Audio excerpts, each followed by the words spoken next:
too, you're not married to a Nigerian, so you don't know how it rolls. You left Nigeria while you were a teenager. So you actually don't know that even there are some culture that even when they want to pay your bride price, the women in the family are not even allowed to negotiate. I don't think you know that. So when you want to talk about culture and thinking women have a voice, in Nigeria of these days, most women still doesn't have a voice. And it's I was, the likes of Richie, Rotimi, Chessman, Jack, Andy, I just see them as a proper loony. One logo, kò sẹ́ni tó máa sọ fún mi pé wọ́n máa ń logo. Ẹ̀kọ̀ọ̀kan, ọjọ́ tí moon wọn tó bá ti just check whenever they are out talking nonsense is a full moon day. So ọjọ́ tí moon bá ti jáde, ní loonies wọn máa ń jáde dáadáa. Wèrè wọn máa ń ní Omani extra. But for IT guy, I was really surprised. I've been watching you and I've been seeing you going around, and you're not hot, you're not cold. 1 minute you're speaking sense. Even yesterday, aristocrat came there. Was it yesterday or the day before? Telling you guys. And Andy was going on at the one calling Awikoko or something. Uh, she's a suspect. Which law, which judicial system, which police has made her a suspect? Suspect in what? You all talk It's so much Rotimi, nonsense. Rotimi and Jack. Okay. And you all just say so much because you wish it. Unfortunately, it cannot happen. If wishes are horses, if wishes are horses, eh? Beggars will do what? I can't remember. Right. Beggars will ride, yeah. We'll fly. Because it's just we fly. Oh yeah, that's it. Yeah. It's just unbelievable. Ẹ̀yin ọkùnrin, wọ́n dẹ̀ pé baálé ilé jáde ẹ̀yin náà máa bọ́ tẹ máa lọ́kùnrin nìyí. Ẹ kì í ṣọkùnrin o. And I'm sorry, I keep saying it. People should stop comparing badly behaved men as women. Please.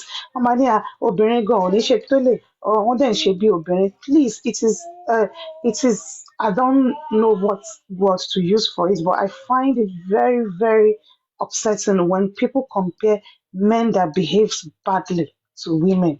It should never be. They are men and they behave badly. They have no iota of sense. They refuse to use their brain cells. Ó dà pé orí wọn gbálẹ̀. Èyí QH ọwọ́ máa bà ẹ́ níjọ́ kan because ọjọ́ tí ìgbà tán ti kọlà sí ẹ lójú ó dà pé ìgbà tán kọlà yẹn wọ́n kọ brain ẹ mọ́. So the blade tán fi kọlà sí ojú ẹ ó wọnú brain ẹ so your medulla oblongata is leaking. Your CSF fluid, your CSF is leaking. Because how do you, a journalist in quotes, I don't know if you're a journalist, but you have a radio station, how do you sit where they call another person derogatory words? You sit there and you're encouraging it. What sort of human are you? Àwọn obìnrin wo ló ń fẹ́ yín for crying out loud? Who are the women that lays with you and have children by you? You have nothing in your brain. You're sitting down there laughing. It's about any sister along obìnrin. It shows how you regard your mother. Because me if àwọn ìyàwó yín wé because ẹ ní regard fóbìnrin kankan. Àwọn ìyá yín la máa rán yín sí. Because àwọn máa pín àbí ìpàbẹ wọn ń pe Ìyábọ̀ Òjó ní ṣẹpẹtẹrì and you sat there, you didn't say no, not on my show. Do not do that. Her name is Ìyábọ̀ Òjó. Address people by their name, irrespective of whatever you have against them. Òun lẹ ṣe máa rí pé ẹ kì í ní kì í láṣeyọrí ẹ lọ síwájú because you open your platform to shade and insult another people. This woman has not done anything wrong to you. Irrespective of whatever, you're supposed to be a neutral person. You want a solution to something, you do not take side.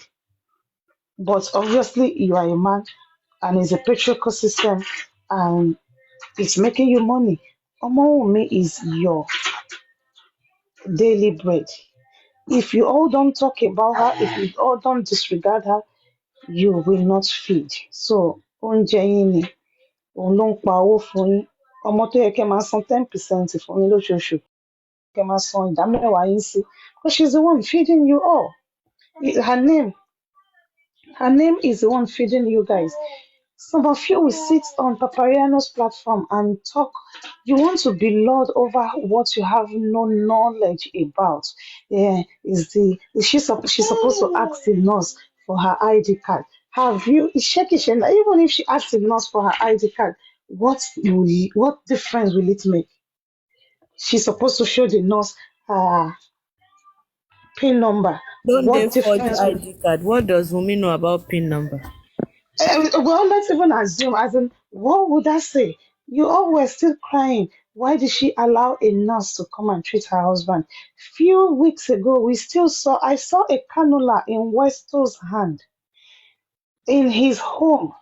Hmm. He's being treated, and I can bet that he's being treated by a quack nurse because Sis, believe me, I none of don't know. I'm you. not a medical personnel, but it's just common sense. Even if he was treated at the hospital, I don't think any hospital will allow you to leave their premises with a cannula in your hand. No, you are not allowed to leave a cannula Oh, in the hospital with oh, your in your oh, hand because, oh. like in England, for example, because I will speak for England and one or two countries that I've worked. People that are IVDU, we call them intravenous drug users. They deliberately will come to hospitals, say they are sick. They come to A&E, they will claim they are sick. Then, because you're taking bloods, you put in a cannula. Before you know it, they will disappear because it gives them an easy access to To treat inject themselves. heroin and stuff like that. Yeah. So before you leave the hospital premises, you must take out a cannula. So you cannot. So it is in his home. And like I said, I can bet that person that came to treat him is not a qualified nurse because you cannot afford the services of a qualified nurse. So most of you end up using a quack nurse. Yes. And coming back to the case of Mohbad, this situation could have still happened in the hospital. Why? Because he had an anaphylactic reaction. I have been saying it here. From the description, I didn't look after him, I didn't know him, but from the description, it is not an allergic reaction, it is an anaphylactic reaction. It came up suddenly. But why this might not be out there so much if it was in the hospital is because there are measures to intervene and prevent it from deteriorating.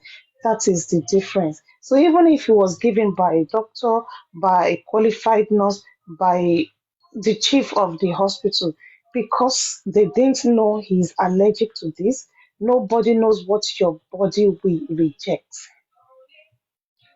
It is what will happen. I will make an example. Let's say he was in the accident and emergency, and this happens. You're the one giving the medication, a nurse or a doctor. You're giving the medication, and you see that this happens suddenly. There is a call bell, there is an emergency button that you will push. And when you push it, everybody knows that it is an emergency. They will rush there. Every unit has what they call a crash trolley because that person is having a crash. So there is a crash trolley that is checked every single night. When you check it, you put everything that should be there in the trolley. It is labeled, it is in a set, and it get locked. So when they push it, they open it immediately. It's not locked with key.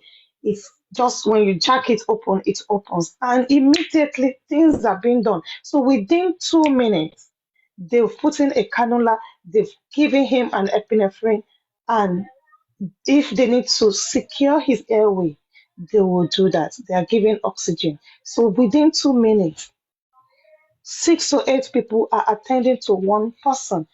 So that is why you won't hear this type of things outside because in an hospital there are help that are available. There is resuscitative team, there are experts, there are professionals. So this could have still happened. And let's say it still end up happening and he went the way he went. Unfortunately, the nurse or whoever it is will not be prosecuted because one, you need to establish that this person is allergic to this thing. And like I said, anaphylactic reaction is a bit different from an allergy. An allergy can cause an anaphylactic reaction, but anaphylactic reaction can still happen from anything to everything, from peanut to milk to egg to wasp bite to dust mites and all those things. These things can happen. The reason why hospitals in Western world or in a civilized place have crash trolley, have resuscitative team, they didn't just wake up one day and say, let us have these things. You know why they have it? Because situation like Mohbad happened and they sat down, people sat down in round table and asked themselves, what can we do to prevent this from happening again? This is where research and development happens. Training, research, development. Okay, it has happened from in this. How do we prevent it? What lessons have we learned from this? But I'm sorry, in the case of Mohbad, no lesson has been learned. We haven't learned anything. All that have been learned is curses and dragging and swearing and dragging the poor widow. Something good that should have come out from this whole situation has been thwarted because of some people's selfish reasons. This would have been a case for reform. I keep saying it. It would have been because it became so big, it would have been a case for proper health reform. How do people have access to buying all these medications that should not be easily accessible? Because if the likes of ceftriaxone in Western world, you can't just go to pharmacy and buy it. Even ceftriaxone in particular in England has to be prescribed by a um, the chief microbiologist or a resident microbiologist. It's not just any doctor that prescribes those type of medication. And when you take it to pharmacy will check. They do audit and check what sort of disease this person have that makes you to be prescribing this type of antibiotics. So all these things are processes that have been put in place. Why? Because we are learning from experience. This is what is called learning from experience, ensuring this doesn't happen again. And if eventually it happens, what are the measures that have been put in place to prevent it from escalating or to prevent the patient from deteriorating suddenly? But no, ẹ kàn máa jókòó, ẹ̀ ń ṣépè, ẹ̀ ń ṣe oríṣiríṣi. It is not right. This is why Nigeria is going to be the way it is. Tomorrow we are going to hear it again. Another patient, another person, somebody reacted, this, that. All the lessons that should be learned has been thrown away. One of the reasons for justice for Mohbad is for reform in the entertainment industry. How? What things that needs to be put in place to prevent naive young artists, to prevent them from signing contracts without being checked by an entertainment lawyer. All these things. How do we prevent bullying and harassment from your boss? All these things. Irọ́ ẹ ti sọ dànù, ẹ ti sọ di ogun ìdílé, ibi tẹ́ ti ń gbéra yín síta. Bàbá Mohbad, Bàbá Liam, Bàbá Liam. These are the people that are there. The likes of Andy, ó máa kò sí according to kò sí nǹkan tí Andy máa sọ tí ò ní fi ẹ́ sí. These are people that wants to tell lawyers, fine. Sorry, these are people that wants to tell trained professional how to do their job. I'm coming back again. This guy was taken to an hospital when he deteriorated. Anytime Mama saw they should arrest the wife for negligence. How? They cannot arrest her for negligence. Mohbad, when he was alive, was corpus mentis. He has full use of his senses. He consented to care being given. The time they took over, acting on his best interest was when he couldn't make decisions, when he fainted, when he deteriorated. That is when the wife took over and the rest of the people that were there. That is when the duty of care came in. She did not have duty of care while he was hale and healthy. You can't make decisions for me as an adult. Even as a woman, when your child is above 16 in England, in the Western world, you cannot make some decisions for them. if the if they think they have, we have what we call Gillick's competency. If they think they can make that decision for themselves, they understand the pros and cons, then they will. It is only in Nigeria that ọkọ àti ìyàwó máa lọ sí lọ rí doctor, ọkọ ló máa sọ nǹkan tí wọ́n máa ṣe fún ìyàwó ẹ̀. Over here, they won't even look at the ọkọ, they will face the patient. You face the patient. So that's your people's duty of care is not what is called duty of care. A full adult that have his mental capacity intact will make decisions regarding their health. You take over when they are no more able to. That is when you act in their best interest. That is that is why the police are not they can't charge her for anything. So me more why to change surprising. What will you charge her for? That he said he doesn't want to go to hospital. Should have dragged him as what? Her duty of care is to her child until he's 16 or 18. That is that is what it means by duty of care. That is if she doesn't do what she's supposed to do, that is when neglect would come in. Eh? Mi mọ ìlú tẹ́ ti wá, mi mọ nǹkan tí wọ́n ń kọ́ yín. You guys really need, it's really a shame for we thinking, Naija o, àkàwé o, but àkàwé o, mo sorry gan. Ẹ̀yin ọkùnrin yẹn tẹ́ jókòó, gbogbo yín ẹ jókòó láàárọ̀ kùtùkùtù, ẹ wá ń sọ lọ. Richie mi ìmọ̀ tó worst between, honestly, I don't know who is worst between Richie, Andy, Jack and Chessman. Àti Rotimi, those four, when they sit in a group, when they sit together, please just leave that space because your brain cell will just start diminishing because you'll be like, no, ṣé tán bá pe ọkùnrin ń sìn pé ẹ̀yin baálé ilé ẹ yọjú o, àwọn ilé náà máa yọjú, wọ́n máa sọ̀rọ̀ bí kíní rí tí wọ́n máa sọ̀rọ̀. Everything anybody bá ti sọ, exactly is what he will say. Exactly, that's what I was about saying.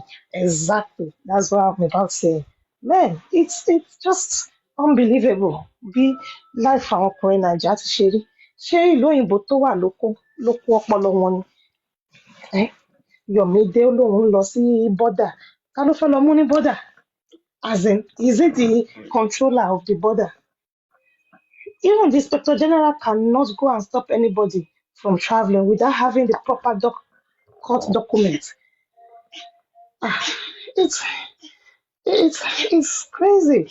So going to the nurse, I was hearing on Papariano why some people were describing how the nurse is supposed to be. Some people didn't even know what it means to be a qualified nurse. And these are the people trying to make case. As in, you think a nurse is a nurse that just trained in an hospital. I was listening and I was like, oh my God, Jesus. She's supposed to give you the hospital she trained. That is not a qualified nurse. That is a quack nurse. That is whatever they call it. Quack nurse, auxiliary nurse. 50% of what they have in Nigeria, even those that work within the hospital setting, are they all qualified? Exactly. Are they all registered No. nurses? No, of course They not. are not. And even in England and Western world, all over the world, nurses go treat people in their home. It is not a new thing. Doctors make call in patients' home, nurses make call in patients' home. You need to know what goes on. There are people Exactly. that have care in their home. And I'm not talking about Mayor, pardon? in their desperation, sorry to even, in their desperation to indict Wumi in like looking. Do you know what somebody or Papariano said? One lady, I think she's American, Phoenix. He said, Phoenix is an idiot. because Wumi, because Papariano said that Wumi rubbed his hand with Rob and all that. She said, she's the one that infected him. Hey, whoa. With what? That With because Rob. she rubbed him, massaged her hand. That was the cause of the infection, and she must be responsible for this. So what? So the plus Rob plus the injection. Which one? She muted me on her line one time. when she keeps That would going be on on about how Thunder Nigerian Fires. police, That yeah, would she be on said Thunder Nigerian Fires. police, oh well, she said Nigerian police were not doing anything. So I attacked her when I saw her wrote that. So I said, how dare you talk about a whole country police force? What do you want me to start counting cases that have been messed up in your by the police in your country? Are we not saying it daily? How many of them have you fought for? Do we not see how Guess the what? police in America Guess what? Even mess up black men? the He just blocked Thunder me. Fire that she's on her page, it's a sad case, to be honest, and I really feel sorry for Thunder Fire. 4 years later, because I actually went on Thunder Fire's panel to ask her about her grandchild's case, and said 4 years after, it's still not solved. It's still not solved. There are so many Like court cases. nobody has been charged, and these people involved are actually our own daughter and the baby father. Do you understand? And the Yeah. autopsy says the child had trauma to the tummy or Oh. something, like, the autopsy wasn't even inconclusive there, but nobody was charged till now, 4 years later, in the same, I think she said New York, I'm not really sure. Oh, Oh but yeah, they'll come and say in the Western Nigerian world. police. Nigerian police. What are you looking for? There's nothing. Stop Nothing. looking for There's what nothing is there. not lost. You just want to make a The case where there problem is is no this case. patriarchy thing. Number one, Wunmi is young. Two, she's a woman. They don't see Yeah. reason why They are, a small then they are girl like not her see. Look here, they are will not able be. to control her. That's Yeah, number one reason yeah, they angry Yeah. with her. The exactly. They father-in-law feel like can that control small. her. This Bloggers chess can man says it control all her. the time now. You say that Yeah. small girl. Eh. That small girl. Are you Who is mad? Wumi? That small rat. Father-in-law can control her. Bloggers can control her. Strangers, aka public, can control her. So that's The the number one reason for their hatred. the sick obsession they have towards this girl's privacy is beyond reasoning. As in, she should come and show us video. She should come and show us picture. So I asked them, all of you, how many times do you take video of your day-to-day activities? As in, you want to be shoving a camera in my face 24/7. As per what? For what? How many of you? I asked, I can't remember who I asked one time. How many of you does that? As in, can you show us your day-to-day activities recorded via video or pictures? Then there was like, Shebi Mohbad was a celebrity. He became more popular after he gone. I didn't know who he was until September 12th. So it's not everyone that knows him. And even if he's a celebrity, they still have the right to their privacy. People have the right to. You've People not have heard the right. you've not heard them say, but his photographer was with him that night. So Eh, why didn't the photographer take picture? Like, Ah, something that happened in a split really? second. now what for you? They say it all the time. It be like say, is it that I'm sleeping when they say these absurd things, They say it or all. They still I'm said at it work? yesterday. That The fuck? Ade West, I mean, what's the OG photographer or something? I don't know the photographer So name. where they are fighting and breaking stuff, he will now bring out his camera to start taking Eh, shots. or he should have Is it going taken to post it picture, on Tel taking picture Magazine or of Novation? the injury. Now so Official photos. I will have me Official that photo released. guess what? Me that I even have a professional camera, right, for myself. So now I will have an injury. I will snap. And you go and carry your professional photo for camera, start taking pictures. So That I'll not. Oh, my child. Okay, now even my husband. My husband will have an injury now, and the first thing I'll think of is to snap it for keeps. I'm not understanding. If I'm not sending the picture to the GP or whatever, I'm not even. Why will I don't even you understand. use Why your is not my phone. child? Exactly. It's even my child I will do that for. I Stop won't do that trying for my to husband. understand these people. Stop trying to understand these people. I'm telling you. It's draining. The more you try, the more migraine you would have. Orí dẹ̀ ti fọ́ mi pẹ̀lú wọn bá tí mo gbọ́n sí ṣá. Quit trying to understand them. I've been on a call since so many gbogbo nǹkan tẹ̀ ń sọ. Wọ́n ní kí official photographer ó yẹ kó ya injury Mohbad. Really? Ó yẹ kó ya sóòlù Mohbad gan bó ṣe ń lọ. Àwọn èrè làwọn pípọ̀ yìí o. Wọ́n tún sọ yìí pé because ọmọ mi applied rub on the injury, òun ló infect the Yes, sir. injury yẹn. So she should You be need charged to for that. have been on the show yesterday. He ended up blocking me. Crazy guy. Papariano show yesterday. Guess what they were analyzing? Mohbad's boxers. Who blocked you now? Mohbad's boxers. That's what they were analyzing. Boxers. Obara Jesus. I said, I think he blocking me is for my own good. Seriously, I need to never go there again. Like The blocking was necessary for your mental health. I said, he did me a Bad really, boxers. he did me a Ones are just favor. creating content. They are not looking for any justice. So you know what? They were analyzing the boxers in the video of Mohbad is dead, Mohbad is dead. They zoomed it. They saw that it had inscription on it. Papa, it should be in your bag. Papa said, "Hey, it's there. The name of that boxer is Philip. Philip." Philip will come. In my mind, I like Something name. it's boldly written Ralph Lauren. It's Philip. Philip.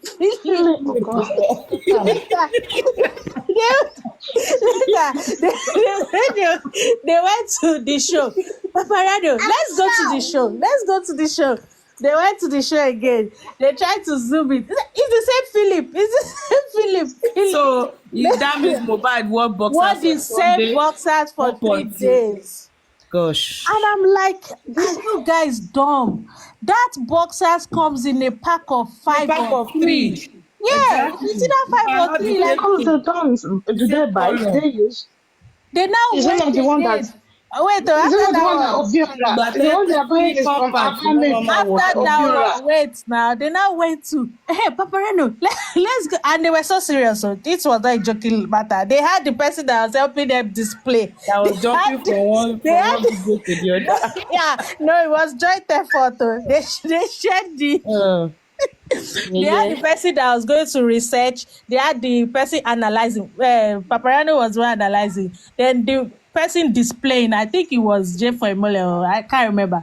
Anyway, they said, "Okay, let's go to the ambulance." Ambulance video. Was the same thing. They zoomed that one again. Yeah, got it. It's the same. It's the same boxers from Sunday night. So that means Mohbad died on Monday. Because he can't wear the same boxers from Monday and Sunday, Monday, Tuesday. You understand? So they are trying to say that Mohbad is dead video actually happened on Monday. Yeah. So they now also, they now saw they showed. Can I help? What's the matter? Really bad fún àwọn ọmọ Ìlọrin. They now went back to. They saw another video again. They said, "Why are you guys following me?" Like They must follow you. Please follow her. Lagbaja said that's the boxers he's been wearing in the mug since again. No? they're like my tail. They follow me everywhere I go. They now said that they saw another video. They said police escort followed the ambulance. So therefore, Mohbad died on Monday. Then one big man now gave them police escort. You understand? That took them back home. Then they now announced on Tuesday, and Baba came on Tuesday. Oh, So case closed. Case solved. Case solved and closed. Another thing here that they keep saying was it was on the way when they were taking him to hospital. That is when those boys said Mohbad is dead, Mohbad is dead. That is not true. It was when they took him from the hospital. How would they be taking somebody to the hospital and they will be saying Mohbad is dead, Mohbad is Exactly. Yeah, And Another thing I'm going to say, when you all come out to say Wumi knew he died at home, she can't know because she is not trained to declare anyone by. She does not know, maybe he's in deep sleep or in deep coma.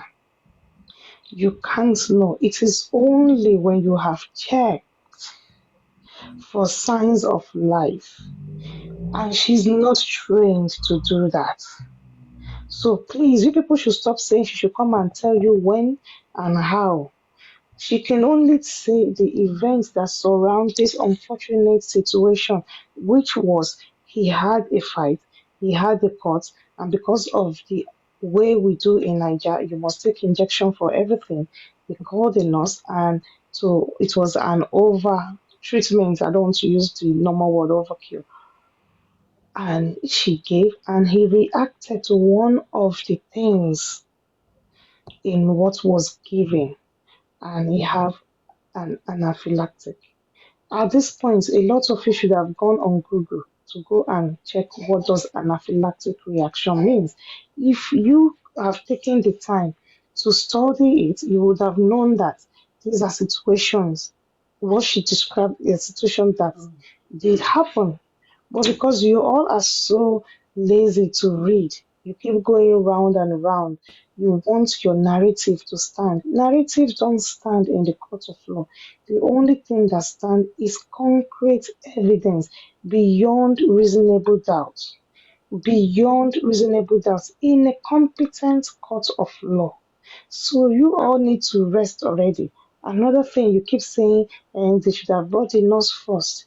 No, if you go online now and check if a suspect must talk in inquest, it is there. You guys need to read. She doesn't have to. If she's been advised by her lawyer not to implicate herself, she doesn't have to talk. She can keep her silence. It's her Miranda rights, and it is what it is. So gbogbo 18 months fi ka ìwé fi ka nǹkan kan sọ Papariano that doesn't know shit sọ di your all and all is your ẹ máa rí àwọn àgbàlagbà á jókòó sí abẹ́ Papariano máa máa pè yín ní kids àwọn ọmọ tẹ tó bí all these are kids ṣé Papariano tó gbóbìnrin sílé ká tó sọ pé ó máa ní ọmọ that kínní ẹ̀yin àgbàlagbà 60 African TV máa wà lábẹ́ late 80s máa wà lábẹ́ ẹ̀yin àgbàlagbà ẹ wá sọmọ yẹn di ọlọ́run ní kí ló mọ̀ he doesn't know nothing. All these things are there to read and study but no you just want to do conspiracy theory oríṣiríṣi unfortunately gbogbo lion tó wà nínú kinní wọn ti kó wọn tán so wọn ò bó lion fún yín mọ́ lórí TikTok you will talk from now till thy kingdom come. Analyze her video, analyze her talk. Papariano will come as, and you know one thing about that woman that I don't like. Did she ask you to like her? As in, your likeness of Omowumi, what will it do? Ṣé tó bá gbé likeness yẹn tó bá gbé lọ sí bank ṣé wọ́n máa fún ẹ lówó ni? Because I don't get it. IT guy máa sọ, reason why I'm not supporting her. Has this girl ever came to any of you to support her? As in, what is your support going to do? Wọ́n ti ṣó nǹkan tẹ Joseph Aloba tí gbogbo yín support òun kọ́lẹ̀ ti bọ́ sí like 1 million fractions. Àwọn critical Tinkerbells, àwọn Vengeance, àwọn kìnìún kan look at all of you ẹ ti fún káàkiri. Ẹ ti fún káàkiri chasing things that should not be chased. You've committed so much criminalities, so much abuse have happened within your camp. Ẹ̀ ń ṣe fraud, ẹ̀ ń ṣe oríṣiríṣi. Ọwọ́ yín náà ni gbogbo oríṣiríṣi wà. Bossman, boss rat, Lookman, whatever your name is, one day the hand of law will catch you.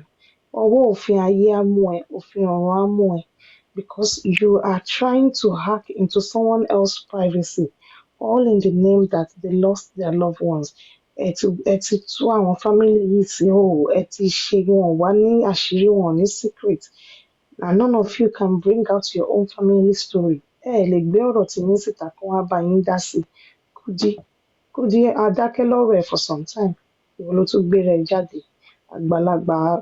Àgbàlagbà kan tó kó sí garawa overripe turkey, overcooked turkey. You have no shame. You are one of the worst of the situation. You're worse. Why? Because you've lived abroad for so many years. You say you claim to go to school to study law, although you are not a lawyer because you know nothing about law. Our family homicide. You know nothing about what goes on in the courtroom.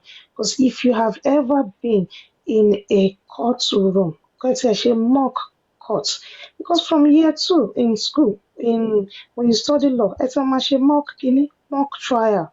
If you've ever stand where they are doing a trial, you the foolishness you have spilled, you won't even do it. You won't do it. Ṣebí wọ́n bẹ gbé gbogbo update ẹ síta wá ń ṣépè fún spending ò ń ṣépè tó ń bá dọ̀là ń sìn wá lòwò kì í ṣépè ò ń ṣépè fọmọ ọlọ́mọ ó sì gbà pé láwọn ọmọ títí ẹ̀. And you as a mother you've been bereaved before. You have been bereaved, but you are one of the people that were causing ìyá Mohbad. Why tẹ́ ṣe ti sọ ọpọlọ yín nù? You've all lost your humanity, all for coins. What's Judas Iscariot law? All for coins, all for change. Because you're lazy, you don't want to work. Because if anyone have a good job, you have a proper job, wọn ò ní ká ẹ mọ́ ìdí ìdọ̀tí yìí. Ọmọ tó tóbi, àwọn ọmọ yìí báyé jẹ́, when we go and confess. Confess to what? Confess to what exactly? Like life doesn't happen? Like people don't just stop breathing? Like people don't, at this minute that we are talking, somebody is taking their last breath. Boshembi, at this minute as we are talking, people are giving birth. Life is coming, life is going, things happen. And there are so many reasons for that. So why are you making it look as if none of you tireyan to kusi kuri? Sister Temi, Èkó náà ló ṣe máa pa trend last long. Ṣe bẹ́ẹ̀ ni pé kíní honestly when they are talking I'm thinking ṣáwọn eléyìí ò rí èèyàn tó kú rí ni ṣé bí oyún òkùnkùn ò kú rí ni he died in his own house ṣé kúkú sí títì ni àbí is it that ibì kan náà lèèyàn máa kú sí ọwọ́ yẹn ò lè pa yes that is one thing we all agree on that one should not have but because of the abuse of how we take treatment in that country is what happened. And this is why me as a person was seeking for reform. There should be health reform. There should be training. There should be teaching. There should be prevention. There should be so many things that should be put in place to prevent things like this from happening. If there was access to an ambulance and the notice is started reacting, would they not have called an ambulance?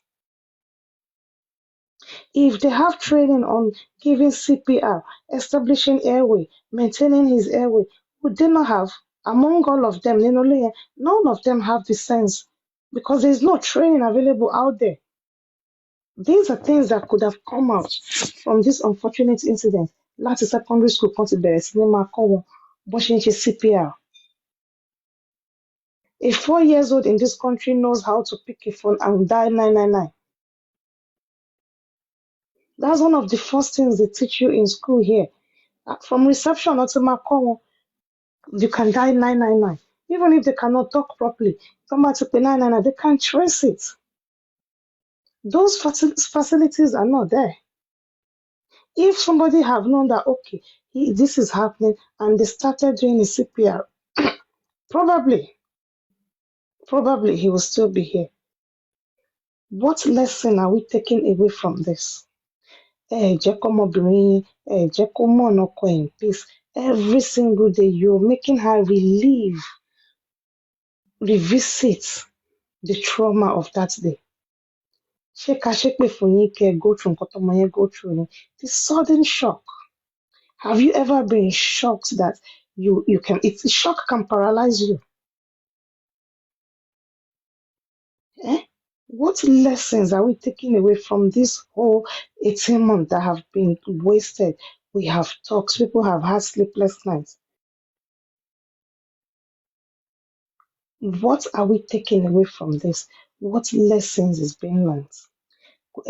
From president to the smallest person in that country.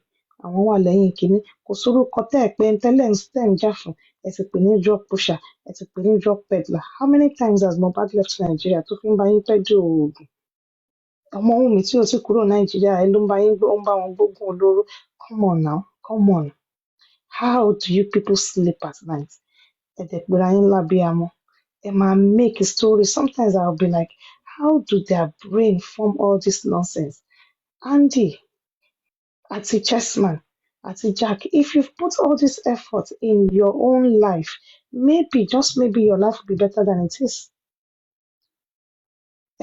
ẹ máa jókòó ẹ máa ro ìròkúrò lórí ọmọ 24 years old ẹ máa jókòó tí bossman you've spent your money you drove all the way from Kenya to Pennsylvania looking for what is not lost now ẹ ti ṣe autopsy ẹ lẹ ti ṣe toxicology you refuse to give out the result ẹ lẹ ṣe autopsy 30 million àbí 60 million èèyàn mélòó lẹ ṣe autopsy ẹ gangan and you guys are still not satisfied tí èèyàn ò bá tún tẹ́ yín lọ́rùn ọmọ àtúndé kan lọ gé what actually do you think you are going to get one thing I can say for sure I can beat my chest on that ẹ bá lọ gba pathologist nínú ìlà ọ̀rọ̀gùn they cannot lie for you in as much the person is a registered medical personnel that has a PIN cannot will not shall not lie in court because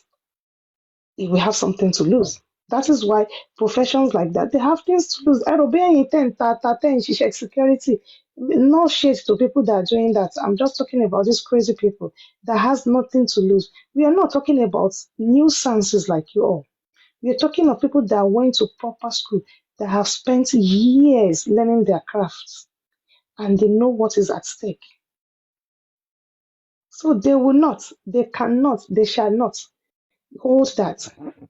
So gbogbo nǹkan tẹ́ ń dúró dé ìjọ Friday there is nothing there. Ẹni kí Fèyí Ṣará bọ́ta kó wá sọ̀rọ̀ kó má dá lé lórí kí ló fẹ́ dá lé lórí at the beginning of all these things she gave ìgbà tán kọ́kọ́ dé the first hospital they asked her what did you give you think they are just asking her that to know if they can reverse it whatever was given but unfortunately the time wasted looking for ó ṣẹ̀ṣẹ̀ fẹ́ lọ ra oògùn looking for car, looking for key motor, kontogbe. Do you know how those goes? The brain must not be deprived of oxygen for more than 5 minutes. Anything after 5 minutes, even if you manage to keep that person alive, they will be brain dead. That person will be in a vegetable state. That is one of the reasons why CPR is advised so that you are helping to pump oxygenated blood into the brain, helping the circulation. So please educate yourself. Stop coming on here to show your level of ignorance. Stop it. Utilize Google. Ó wà ńbẹ̀ kẹ́ ẹ lò ó. Ayé ìsìn àṣẹ̀ṣẹ̀ ní láti máa lọ sí library. Google is there. At least it will give you a basic knowledge. Late Aries, you were screaming. Omi tán fún nǹkan tí wọ́n fún ní NDLEA yẹn òun kọ́ ló fà á tó fi ń gbàgbé nǹkan gastrographin nìkan náà fún gastrographin yẹn tó bá fúnyàn tó bá fẹ́ ṣe x-ray bóyá ìgbà tó gbé drug haba come on now late Aries you were here this early last year tó ń pariwo hypovolemic ló ṣe hypovolemic ni it was hypovolemic you were screaming so kì í ṣe hypovolemic mọ́ sí it's blunt force trauma another person was quoting Kemi Olunloyo when you see people quote VDM quote Kemi Olunloyo just know that that person is a proper loony is not just a loony they are criminally insane because you are not just insane you are a criminal how do you quote Kemi of all human as your reference Kemi is worse than the worst she's worse than a pit latrine. If she's hearing me, kó máa gbọ́ mi. Kemi is not only vile, she is vindictive, she is dirty. Look at Kemi's life. Kemi lived in America for years, claimed that she's a trained pharmacist. Kemi ò lè kò ní ìwé tán fi gbé kúrò ní America, wọ́n deport ẹ̀ ni. Do you know what being a trained pharmacy is in America? She claims she has worked in John Hopkins Hospital. Anyone that doesn't know what John Hopkins Hospital is, please Google it. So you worked as a clinician, a clinical pharmacist in John Hopkins Hospital, and you did not get American passports. Ayé ṣe ẹ́ o, Kẹ́mi. Then o move sí Canada, o fẹ́ lọ gbàwé, o já dúró ní Canada for 5 years, Kẹ́mi. Still, wọn ò fún ẹ níwèé. A trained clinician. And you are the person, only Kemi ní clinical pharmacy, only Kemi ní international relations, only Kemi ní trained journalist. Kò dẹ̀ rí kankan fi jẹun nínú iṣẹ́ mẹ́tẹ̀ẹ̀ta yẹn. Crowdfunding 500 naira ni Kemi fi ń jẹun. Ọjọ́ tẹ́bí bá tún ti pa, tán bá tún ti dáwó fún un, ọjọ́ ẹ̀ ló máa lọ ra turkey, ó ti fi gbogbo owó jẹun tán. Kemi has 3 sons by 3 baby daddies. Look at these people insulting this young girl. 3 boys from 3 different men. And you come out to call another young lady Ashana. Èyí tí life ti happen sí yín. Kemi, you and your first 2 kids, you don't talk. You will come out and say your son is an American citizen and he's doing 4 jobs. You are a failed mother, Kemi. Because how can an American citizen to lọ sí school be doing 4 jobs? What for? To do what? You have all this degree and none of your son have university degree. Not even a college. Your last one, ṣebí ìgbà tó pé 20 ló ṣẹ̀ kúrò lákàtà ẹ̀ tó padà sí America.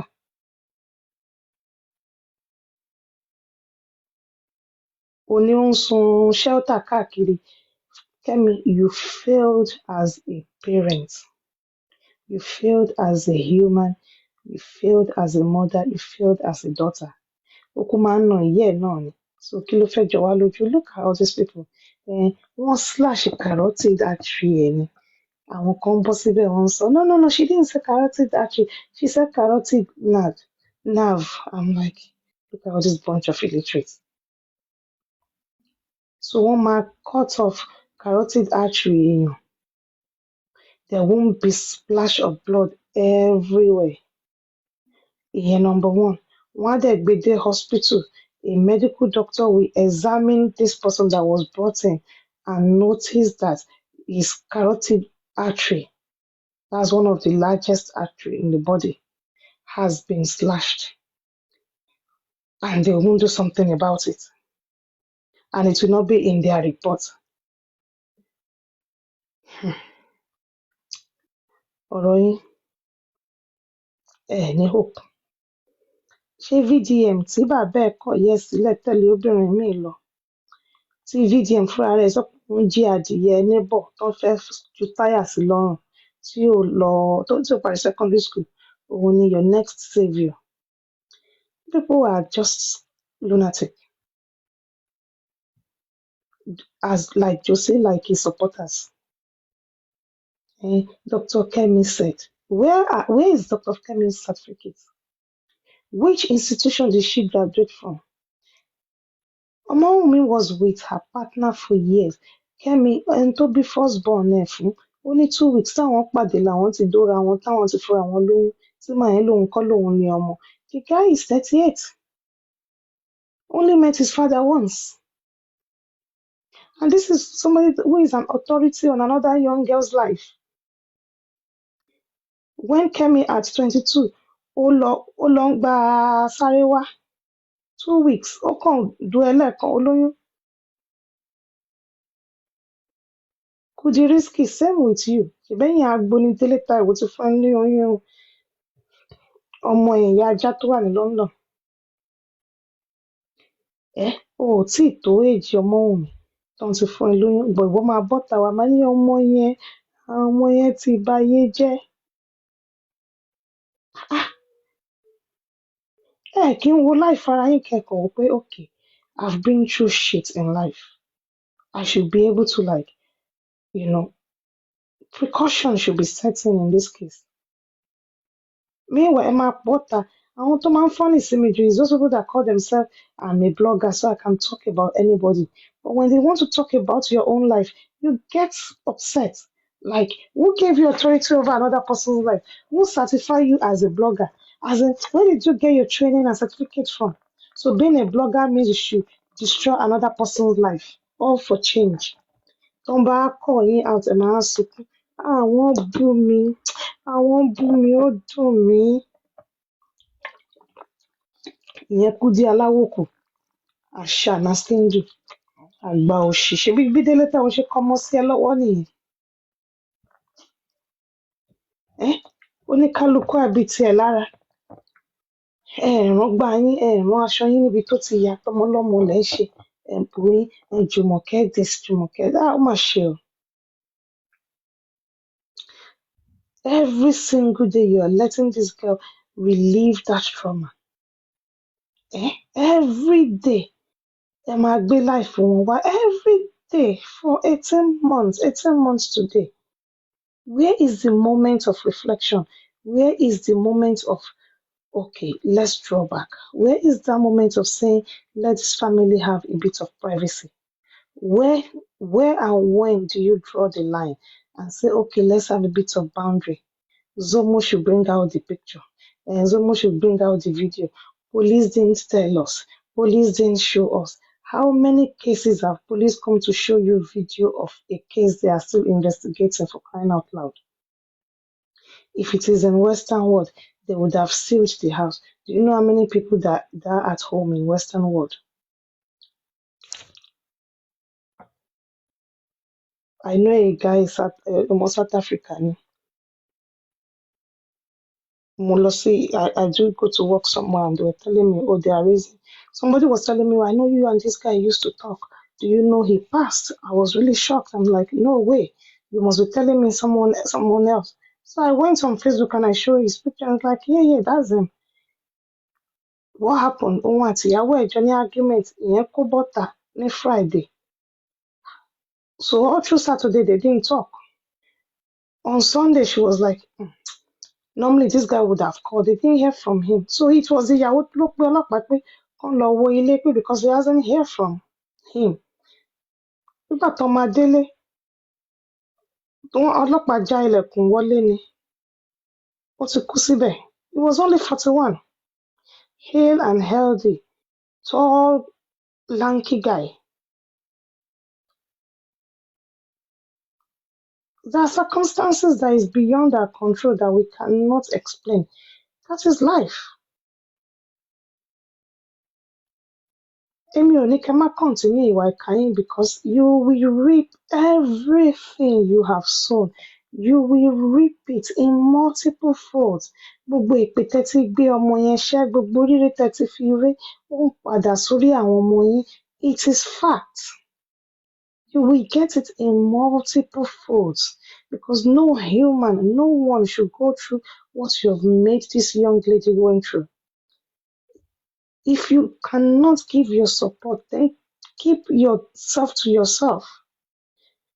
Ẹ máa jẹ ìyà yẹn àfi tọ́lọ́run ò bá ń ṣe Ọlọ́run mọ́, àfi tọ́lọ́run ò bá sí lókè. This should not go, you guys shouldn't go scot-free. Jókèm àtàwọn tiẹ̀ náà á jókòó. Ẹ máa ṣépè lórí ọmọ ọlọ́mọ. Jókèm mi ò rí ẹ bá ṣe mọ̀ pé ẹjọ́ tẹ lọ sí Quest tó borí lọ tó ti fi pé àtòrò máa ń fún jòsí lówó. Ó máa fún ẹ lẹ́yìn ẹpọn ẹ̀dó because ẹ ti gbọ́ ní gbogbo yín ti gbọ́ ń pa oko jòsí tó ní oyin. So you got there but Rich Grace beat you to it. Nígbà tó máa débẹ̀ orí pé Rich Grace ti dá ọyàn lé Popsi lórí. Ìyẹn ló ń ta ẹ́ lára, that's why you left Josie's camp.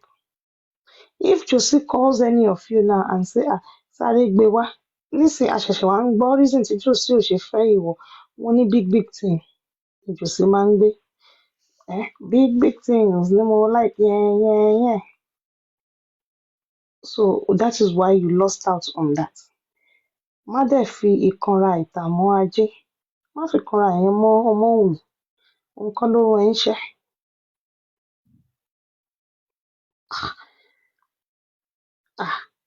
Kí ló dé? Ẹ máa jókòó every day, you guys not tired? Sometimes you get to a platform and you hear the same, you just leave like, ẹ̀dẹ̀ máa wá máa sọ among yourself. Ọjọ́ kan kí ọmọ mi wá sọ, kí ló mean by ikú tó yẹ kí Liam kú? Ṣé ibi tẹ́ tún fẹ́ padà sí nìyẹn? Like suddenly, you guys are not Yoruba again. You guys are not human. You guys are not women. You guys are not men. You guys are not, you're just zombies that doesn't know what it feels to go through a loss. Well, nígbà tẹ́ ti rí pé ẹ mọ what it feels, maybe kò ṣẹlẹ̀ sí yín, then you will come out and tell us how you're gonna react. Why did Wunmi take him home? Why did Wunmi put him on a bike? Why did Wunmi not stay with the nurse? Why did Wunmi not do this? Why did Wunmi not do that? Bẹ́ẹ̀ ṣe sọ yẹn, bó ṣe máa ṣẹlẹ̀ sí yín nìyẹn. It's not a pè, mi ò ṣépè fún yín lọ́wọ́ ẹ̀. As you have wished. Because you think when you've been bereaved in such a sudden, unexpected way, all your brain cells is going to work. You think when there are men there were the likes of Darusha there is Adura there is DJ Bami, there were all those ones there. No one was going to be there consoling Omowumi, holding her, trying to hold her, trying to make sure she doesn't hurt herself. You think the first thing in her mind is telling she's going to be so composed to now go to the doctor and say, can you give me the death certificate? She's going to be so composed when they say, okay, take him to the morgue. And she's like, oh, yeah. Why don't we do that? Take him to the morgue. She's not in denial. She can't say, no, I don't believe this. It's not possible. I refuse to believe it. Let's try somewhere else. Let's call someone else. That is the process of grieving, bereavement. You deny, no, how? Impossible. You'll be reliving it in your brain. Oh, mama, that be movie, you'll be playing it over and over again. Ẹni tí mo ṣe ń bá sọ̀rọ̀ nísinsìnyí. Ẹni tí mo ń bá sọ̀rọ̀ nísinsìnyí. But you're making her come out to relive these horrible moments.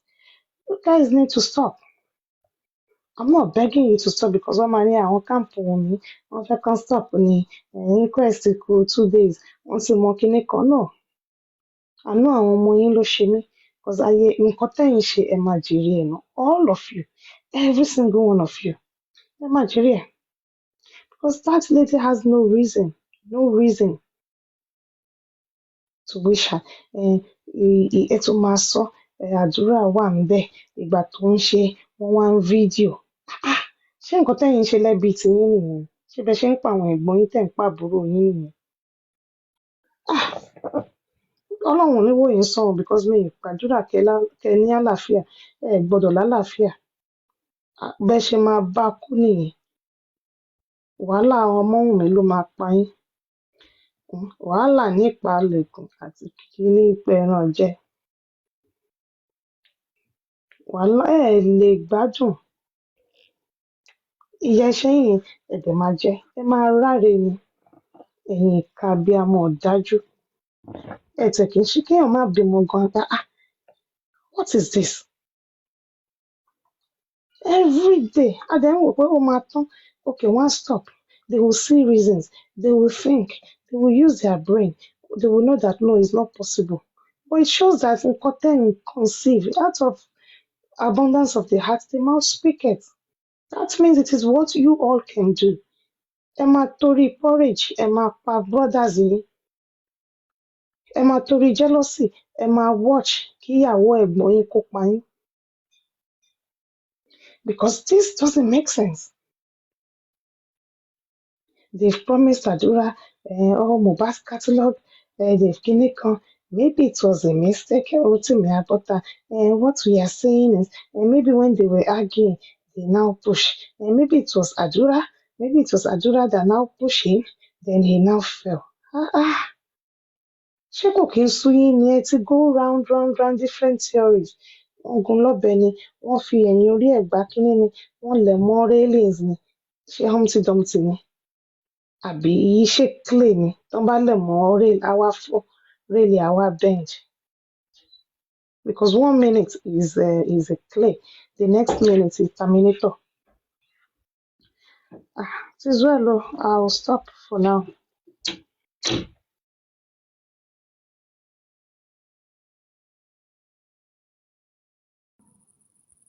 Kí ló tẹ wá stop? Láti over 1 hour tí mo ti jí tí mo ti lajúlẹ̀ ń bí wa yẹn sìn. Tẹ̀sí ń ṣe speech. Mo ti fẹ́ declare world mayor speech day already. So ẹ lè jẹ́ ká máa gbá lọ ká kú jẹ́ dalẹ̀. I will stop here for now. Ẹ jẹ̀bi tẹ stop here for now. If you talk everything finish. Bí ẹ ṣe ń bẹ̀ wọ́n lẹ̀ ń persuade wọn lẹ̀ ń fún wọn lépè. Ẹ ṣáà ń lọ níwájú ẹ̀ ń lọ. Ẹ ṣáà dúró lójú kan. Ẹ ṣáà ń lọ galloping. Ẹ fún wọn lépè díẹ̀. Ẹ bẹ̀ wọ́n díẹ̀. Ẹ pàrọwà fún wọn díẹ̀. Ẹ ṣáà mú lẹ́gbẹ̀lẹ́gbẹ̀. Ṣáà mú káàkiri. Kò tiẹ̀ wá yé mi tẹ́ ẹ̀ ń sọ. Bóyá ẹ̀ ń pity ni. Bóyá ẹ̀ ń bú wọn ni. Bóyá ẹ̀ ń gbá wọn jà ni. Ọ̀rọ̀ yín ò tiẹ̀ yé mi yọ. Kí ló dé gan-an? Kí ló ṣẹlẹ̀? Ṣá ti gba justice ni? Kí ló dé? Ẹ má bù wá o, a ti gba justice o. Kí ló ṣẹlẹ̀ gangan? Ọ̀rọ̀ yín ò yé mi o. Mo ṣáà lajúlẹ̀ ń bíbà pé òkè ẹjìn tí ẹ̀ á lọ sókè o tí bá ti fẹ́ ta sí wọn wá tún padà wá wọ̀lẹ̀ tí bá tún ti ń type àti sọ pé mayor no preach for them màá tún gbọ́ tán tún fún wọn lépè bíi méjì bá tún ti ní mayor no ṣépè jù màá tún gbọ́ tán tún sọ pé boy why are you doing that, it's not good. Ẹ wá ń lọ káàkiri ọmọ God. Èpè tó wà máìndì mi tí ń bá ṣe fún wọn. Èpè lọ̀rọ̀ wọn gbànà tó bí Ẹ má bínú mo kàn fi gbogbo ẹ̀ níyìn sùn ni mi ti gbogbo nǹkan tí gbogbo yín kàn ń sọ in fact liberation àti liberation sorry Lilbert àti the British ọ̀rọ̀ wọn kàn wọnú orí mi mo kàn ń change style lórí bẹ́ẹ̀dì pé ẹ̀wọ̀ everybody go dey alright last wọ́n ṣe ń bínú sọ́lọ́n padà wéré làwọn pípù yìí jọ ọ̀rọ̀ àwọn pípù yìí ọ̀rọ̀ wọn nígbà náà ó yẹ kẹ́ ti mọ̀ pé àwọn pípù yìí ò ní nǹkan kan ju àtijẹ àti mu lókùtọ́jẹ́ ń bá ká lọ mo já sí live it's not even live I think it was a recording of Asabi Olose and their gbasgbos tó ń ṣe so I think it was a recording and the lady was actually saying something pé àtijọ́ àti mu ni everybody ń bá káàkiri lórí social media lórí especially lórí TikTok yìí nsìn pé you see people that are not even up to your standard they had to talk about you and they still want to say things about you pé bò wọn ò blame anybody pé bò tòun ò kí ń ṣe blogger and tòun òun ń ta ọjà ti tòun lórí kíní ni àwọn tó ń jẹ́ ẹ̀ tí òun lọ́jà tó ń ta tó yẹ pọ́n kàn jókòó sí di keypad wọn náà ni táwọn náà jẹ́ fẹ́ ganu sí and the next thing I hear from her was she talking about ẹ wo kéèsì Mohbad pé over a year àwọn èèyàn kan jẹ́ jókòó tì í pé oríṣiríṣi débi pé ó ti sú àwọn èèyàn tí ẹ fẹ́ sọ nǹkan kan pa ẹ̀ mọ́ pé wọ́n kàn ń gbé oríṣiríṣi nǹkan dé lójoojúmọ́ ni just because wọn ò fẹ́ kí kéèsì yẹn tán pé èèyàn míì máa lọ sọ nǹkan míì bẹ́ẹ̀ máa wò pé ń bo lè tún ti gbọ́rú rọ́bìṣì tẹ́lẹ̀ yìí sọ yìí nígbà wo ni gbogbo ilé tó ṣẹlẹ̀ sí bọ̀bọ̀ yìí táwọn wà ní public táwọn ò mọ̀ like people already know how crazy the case is okay now ìgbà tó ń sọ̀rọ̀ pé Yomi wà ní ibi interview kan I think that was the last thing I went there and I was listening the guy that host Yomi was actually saying too pé òun ti kó lórí case yẹn ti pẹ́ pé òun ò jẹ́ ṣe follow up kankan mọ́ pé because it was tiring and a lot ó ti mú nǹkan púpọ̀ dání tí ò tiẹ̀ yé anybody mọ́ nígbà so is one thing that the family is not looking for justice is one thing that the public are making it look like what nǹkan tí ò ṣẹlẹ̀ they are already bringing it on kó ṣẹlẹ̀ so ta ló wá ráyè gbogbo ìjókòó rádaràda yẹn. Sincerely, sometimes I feel embarrassed even having to find myself in justice for Mohbad. But then, can I leave my baby girl there? because it's crazy when you even hear people, the way people will even tell you àwọn tó wà ń bẹ̀ yẹn àwọn tó wà lórí kéèsì yẹn torí àtijẹ àti mu ni ó wà embarrassing because wọ́n bá máa sọ wọ́n máa kó yín papọ̀ ni wọ́n máa kó everybody papọ̀ ni wọ́n níyọ̀ ọ̀yàn kan pé àwọn kan o àwọn yẹn ò fowó ṣe o and probably they are on there to support that wọ́n máa kó yín papọ̀ ni. Ní comment section Insta blog lẹ́ni I saw somebody troll my girl there saying ṣebí wọ́n náà ṣèbọn dáwó fún wọ́n náà ṣe gbogbo yín fi ń pawó ni like it's now becoming putting everybody together.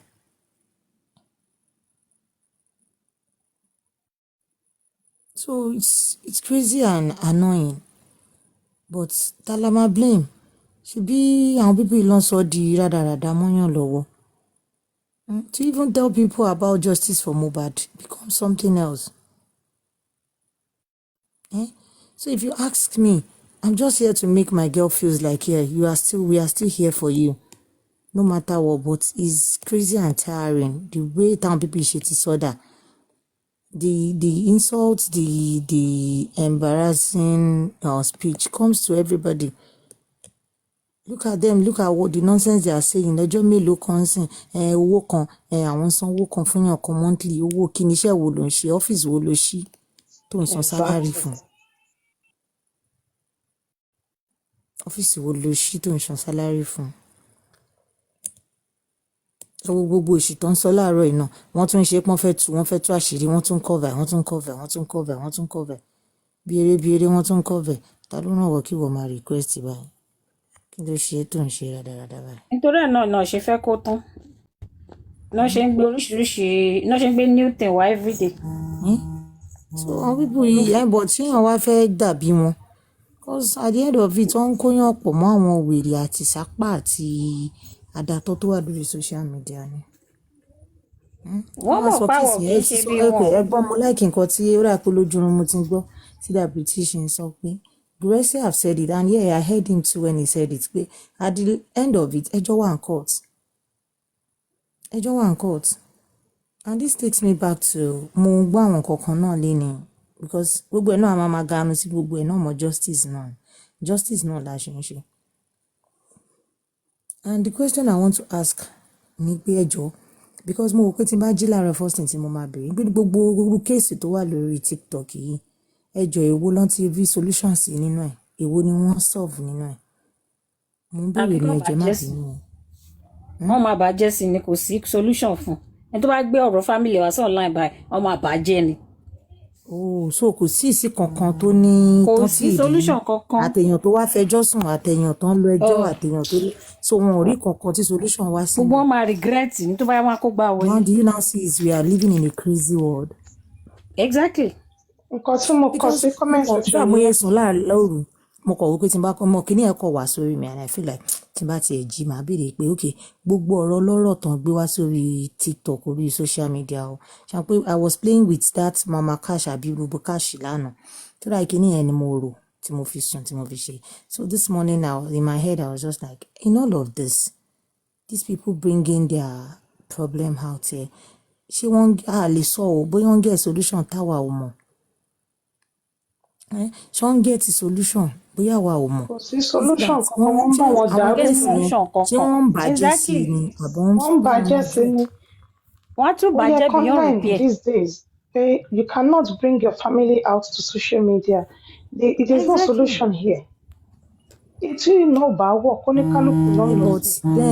But then you now see okay òun mo fi wá tún padà sọ̀rọ̀ Lydia Àṣàbí yẹn pé àwọn èèyàn fẹ́ jẹun ni. Content creators want to hate. They want to blog your story. But not by they want to feed on your story. Ẹ ti rí ibi tí àgbàlagbà ẹ má bínú. And the crazy part of it ni pé wọ́n wá gbé ẹjọ́ ìwọ náà wá síta ìwọ náà wá tẹ sheet wà wá gàba wà wá níbẹ̀ yẹn kọ́ ló ṣe ṣẹlẹ̀ o ẹ jẹ́ n ṣàlàyé fún yín bó ṣe ṣẹlẹ̀ jọ ṣáwọn tó wá ṣàlàyé fún yẹn ṣé wọ́n ń sanwó oúnjẹ ẹ ni ṣé àwọn ló ń bẹ gbégbèsè ayé ẹ ni ṣé wọ́n tiẹ̀ mọ bó ṣe bálé ayé ẹ débi tó bálé ayé ẹ dé or from there ìjọ tó ti ṣàlàyé fún wọn yẹn wọ́n á bẹ̀rẹ̀ sí ni máa gbé fún ẹ lówó ní monthly àbí wọ́n á máa san bíìlẹ̀ Because we are making the social media space become something else I don't understand. It has become very Sister toxic and Temi, èyí tó unbelievable. sorry Mayor, eléyìí tó pa mí lẹ́rìn jù ni ẹni tó fẹ́ dájọ́ lánàá nínú ọ̀rọ̀ tí mo gbọ́ tí yẹn sọ pé irú bàbá tí yẹn irú kinní tó wà lábẹ́ yẹn ìgbà táwọn wà London àwọn ti jẹ́rú kan bẹ́ẹ̀ mo wò pé what the hell ṣé irú ẹni bẹ́ẹ̀ oh goodness ẹni bẹ́ẹ̀ náà lẹ́ fẹjọ́ sùn ẹni tó bá bẹ̀rẹ̀ báyìí the annoying thing tó ń bí èmi nínú bẹ̀ ni pé wọ́n wá ti ń jẹ́ kí ọ̀rọ̀ orí burúkú yẹn tó ń gbé wá wọ́n fi ń kó ìdọ̀tí bá àwọn obìnrin míì ẹ lè imagine kọ́ máa ní ṣèbírú èèyàn bí ẹ̀ náà ló mọ́ mi náà like you make it as in àwọn obìnrin náà jẹ́ la máa bá tó máa gàga àwọn náà fẹ́ dá ẹjọ́ dọ̀tí.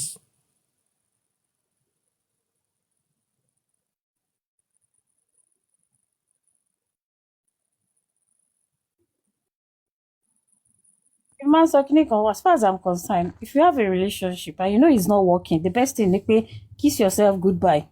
Walk away. It's more honorable than go gbé ọ̀rọ̀ ẹ kó wá tẹ́tẹ́bù ọ̀rọ̀ ẹ sí online. It's as good as if I walk going in here go máa tún tó bá tẹ̀ send ẹ sí kó because ẹni tí ò tó yàn gan á tún sọ oríṣiríṣi wọ́n á tún sọ̀rọ̀ tó jẹ́ pé ẹni ẹ gan tó bá send ẹ kó máa ó tẹ̀ better wọ́n á send ẹ sí sit below ni àbí kàn yà ń wèrè. Àwọn tó ipa yé wọn kò ta sánsán kò tiẹ̀ kò wún ní wọ́n máa fi ayé wọn ayé rúrùn. Nígbà tí wọ́n ń sọ pé bí kéèsì yẹn wọ́n ṣe kí ló fi kan ti kéèsì Mohbad wípé obìnrin tó wà nílé ọkọ ṣàgbèrè ó pè é ní wípé Ọmọ́wùmí yẹn ló ṣe kinní kan. Meanwhile when you look at this particular person's story ọmọ yín náà ọkọ ti kú mọ́ lórí rí náà ṣé ká máa rán yín létí ni. Ní feelings no empathy pé èèyàn tó ti go through kinní yìí rí how did they feel kí ẹrù èèyàn méjì kò di tèèyàn kan èèyàn tó ń jí pẹ̀lú tẹ́jọ́ ń ṣe. Orí online ẹ má bínú rí orí bí náà la wà tó sọ pé ọkọ ọmọ wọn pé àwọn ni wọ́n náà bá a sùn tó yẹn fi you know all those nonsense stuff. Exactly. Orí online náà la wà can you imagine sọ ti yẹn ọmọ ọlọ́mọ tẹ́ ẹ̀ mọ̀ gbà tó wà tọkọ ẹ̀ ṣe lọ́fídọ́fì lẹ wá ń sọ ìsọkúsọ sí can you imagine àwọn táyé wọn ti rún wo as far as I'm concerned gbogbo nǹkan tó ń sọ yẹn gbogbo ẹni tó bá sọ̀rọ̀ burúkú sí Ọmọ́wùmí ìṣẹ̀dá àwọn ọmọ ẹ̀ ló sọ sí kò ṣe Ọmọ́wùmí torí aborí dè pé inú ni.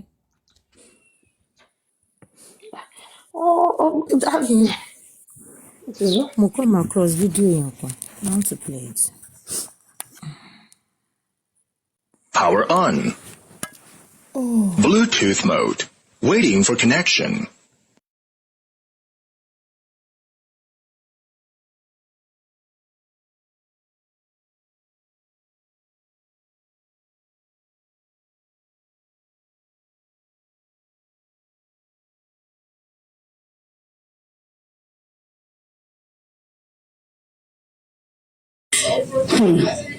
Ilé ayé kí ni ilé ayé ń dànù now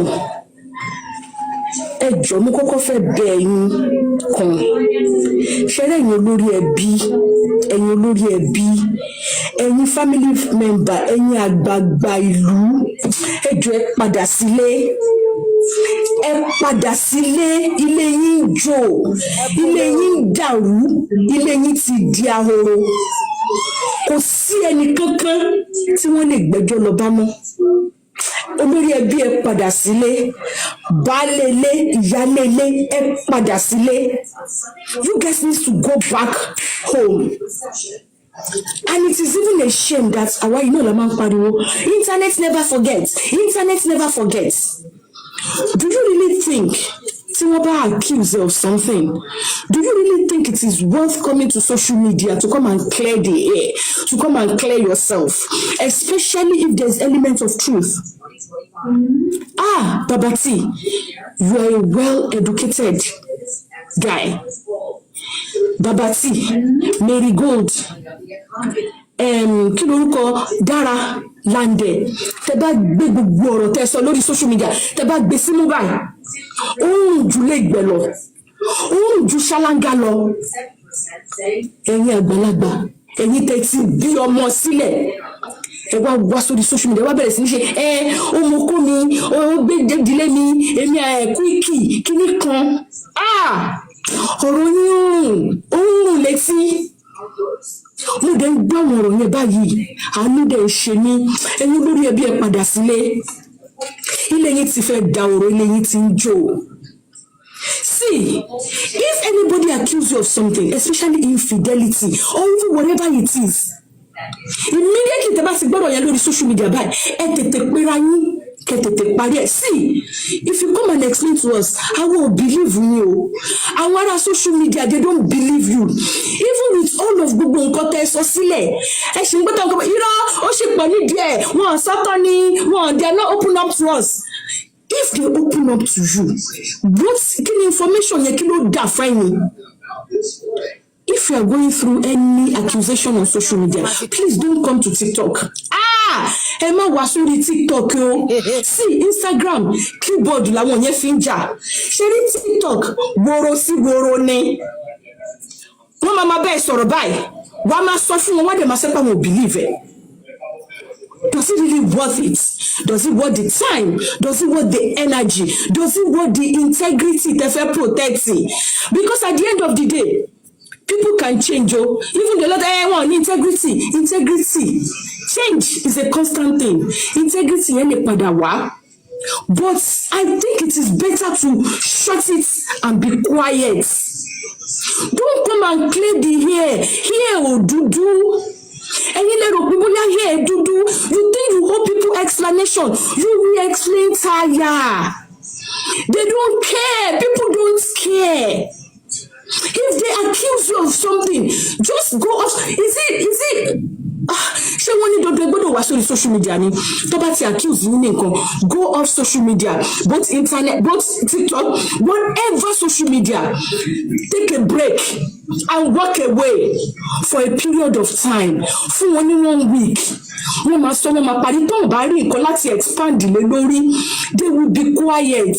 The more tẹ́ ṣe ń rojọ́, the more opportunity you are giving people láti expand sórí ọ̀rọ̀ yín. The more days they will spend on it. It doesn't worth it. Ẹ má máa clear ẹ̀ kankan mọ́. Take your family issue. Ẹ gbé lọ sí àárín ẹbí yín, ẹ gbé lọ sí àárín ilé yín. Ẹ̀yin olórí burúkú tẹ́ máa ń pòsì. Tó jẹ́ pé èèyàn máa bá yín sọ̀rọ̀. Tẹ́ máa rìkọ́ọ̀dù ẹnìyẹn ẹ̀ẹ́dẹ̀ forí burúkú sílẹ̀. Pìtìpìtì ayé àti kìràkìtà ayé máa bá yín o. Kí ló dé? Why can't people do their thing on their own jẹ́jẹ́? Ẹ lọ fi kámẹ́rà síbí kan. Gbogbo fóònù sí náà ti fi recording sí. The next thing ẹ máa bẹ̀rẹ̀ sí ní rìkọ́ọ̀dù. Kí ló dé? You will now have the effort láti máa tú àṣírí aláṣírí síta. Ẹ̀yin wèrè yín lẹ́dẹ̀ máa wá sórí social media. Ẹ máa sọ pé àṣírí kan ẹ̀yin lè máa kọrin ọ̀tẹ̀ lẹ́ máa kọrin òwe ní gbogbo ìgbà olórí burúkú nìyẹn. Kí ló dé? Kí ló ṣẹlẹ̀? Let people live their life in peace. Why? Ọ̀rọ̀ yìí dùn mí o. Ó dùn mí because now ẹ ti tó dójú tẹbí, ẹ ti dójú tara, ẹ ti dójú tàwọn ọ̀rẹ́ yín, ẹ ti dójú ti a lot of people. Àtọkùnrin at large, àtobìnrin at large, òun lè dójú tì pátápátá. Pẹ̀lú àwọn ọ̀rọ̀ burúkú tó ń jáde lẹ́nu yín. See, you tẹ́ ẹ ṣe nǹkan kọ̀kọ̀ níbẹ̀ yẹn. Àṣírí kankan sí mọ́ níbi kankan o. Ẹnìkan kò lè bẹ́ẹ̀ bu àṣírí ẹ̀ o. Nobody is going to be responsible for your secrets. Can I say keep your secret to yourself? I don't know about that. But kò dámọ́ rárá. Ojú ń tìyàn. Ó ṣe lọ nìyẹn o. Ìyẹn lèmi ṣe wá ní ṣebí solution ni wọ́n ń wá fún gbogbo àwọn problems yìí. Wọ́n á ní tó bá dàárọ̀ yìí ò bóyá èmi hàn pé mi ò current. Gbogbo àwọn dọ́ọ̀lì máma dọ́ọ̀lì yẹn ẹ̀yin lẹ tún jẹ́ kí n mọ àwọn yẹn lánàá. In fact náà mi ti lọ sáàṣì forúkọ wọn dípò pé màá ní mo fẹ́ follow wọn àbí mo fẹ́ mọ orú èèyàn tán jẹ́. Orí Instagram mo tún ti rí fọ́tò kan tán ti gbé sùtánà sọ́rùn láàárọ̀ ẹ̀. So mo á ní àmọ́ béèrè lọ́wọ́ ẹ̀yin international social media guru èwo nínú gbogbo problem tó wà láti beginning of March yìí it has been from one gbas to another.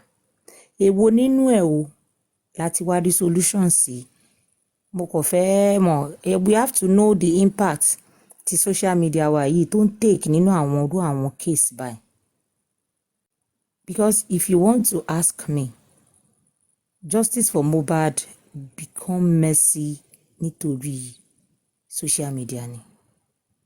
If not for social media, family yẹn ò bá ti wà at peace báyìí. Àwọn social media yìí náà lọ kẹsẹ̀ bọ̀, wọ́n kọwọ́ bọ̀, wọ́n kojú bọ̀, wọ́n kẹnu bọ̀, wọ́n wá ń gbé conspiracy oríṣiríṣi. Ẹ wo ọ̀rọ̀ àwọn people yìí tó rọra ṣẹlẹ̀ yìí. Tẹ́ bá rí téèyàn mi bá sọ̀rọ̀ bẹ́ẹ̀ rò pé òun gangan ló bá wọn kí wọ́n rán bọ dọ́gì lẹ́yìn ni. Ó máa ní àlọ́ ò tí ì sọ tòótọ́ dìwé ìbẹ́ ṣe yẹn ó yé wa. Ó máa mo ṣọ̀pọ̀ gàndí yẹn sẹ́yìn dáadáa báyìí ní kíkiní yẹn tó lè débẹ̀ torí kíní yẹn kéré.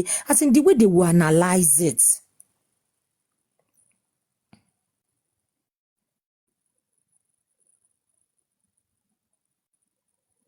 Ìkànnì rárá o ìkànnì rárá o kò dómi o mo jọ jókòó lé ní o èèyàn kan ní irọ́ má ó ti sọ pé òun dú ẹ má wulẹ̀ sọ yẹn mọ́ ó ti sọ pé òun dú ẹ.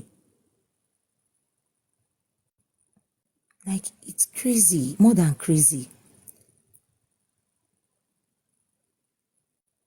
And check those people tó yẹ pé ọ̀rọ̀ lé onílé yẹn ló máa ń kọ́kọ́ fi ṣe front. Mo ń sọ mo jẹ́ máa tún sọ níṣẹ́ àwọn tí ọ̀rọ̀ lé wọn ò lè dúró lẹ́gbẹ̀ẹ́ lé ẹ̀ ni.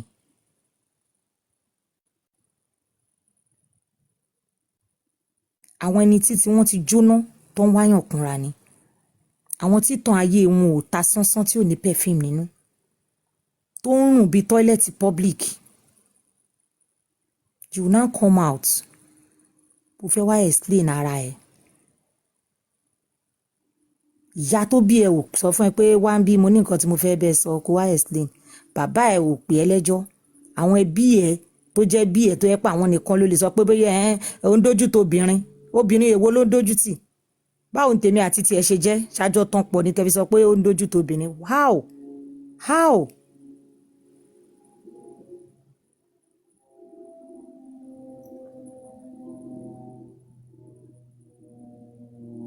Ṣé ìgbà kan náà lọ́jọ́ fẹ́ èmi àti ẹ̀ ni àbí ọkọ kan náà lájọ ń fẹ́ ni àbí báwo ṣé bínú ilé tí ẹ ṣe rí nínú ilé tèmi ṣe rí ni tẹ́fi máa sọ fún mi pé ó ń dojú tó obìnrin. How?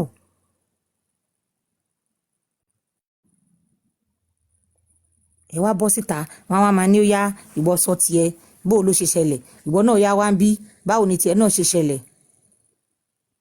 Ẹ béèrè mi dédì lọ́wọ́ wọn pé ẹjọ́ báwo ni ilé tiyín náà ṣe rí.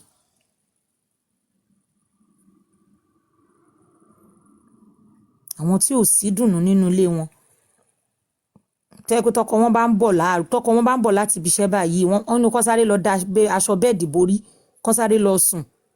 They can't even have a good conversation together with their husband. They want to come out to tell you how to live your home, how to manage your home. Àwọn obìnrin tẹ́ pé tí kúkú tẹ̀ṣẹ́ báyìí lọ́n fi ń lù wọ́n nílé. Wọ́n á bọ́ tàwọn ní àtijọ́ tí mo ti fọ́kọ mi kò fọwọ́ kàn mí rí. Ẹ̀yin tẹ́ ń fẹ́ ọkùnrin tó ń nà yín tẹ́jẹ̀ dúró síbẹ̀ ó lọ ṣí ẹ̀ check irú èèyàn yẹn níjọ́ kejì àbíjọ́ kẹta wọ́n á ti lu eyín ẹ̀ kan wọ́sẹ̀gbẹ̀. You have all these advices to give to people like that because you are also going through it. Tí o bá ń ṣe nǹkan tó ń ṣẹlẹ̀ sí ìwọ náà o ní mọ bó ṣe fẹ́ advice ẹ̀. Bọ̀ tó bá jẹ́ pé ó ti ṣẹlẹ̀ sí ìwọ náà rí tí ìwọ náà ti rìn ní gbèrè rí ló máa mọ solution ó máa mọ bí wọ́n ṣe tó fi yanjú. Ẹ jọ ṣé nǹkan tí mi ò mọ bó ṣe wà bá béèrè advice lọ́wọ́ mi màá wá lá advice tí mo fẹ́ fún ẹ. When I've not even walked through that path. Báwo mo ṣe fẹ́ mọ solution sí?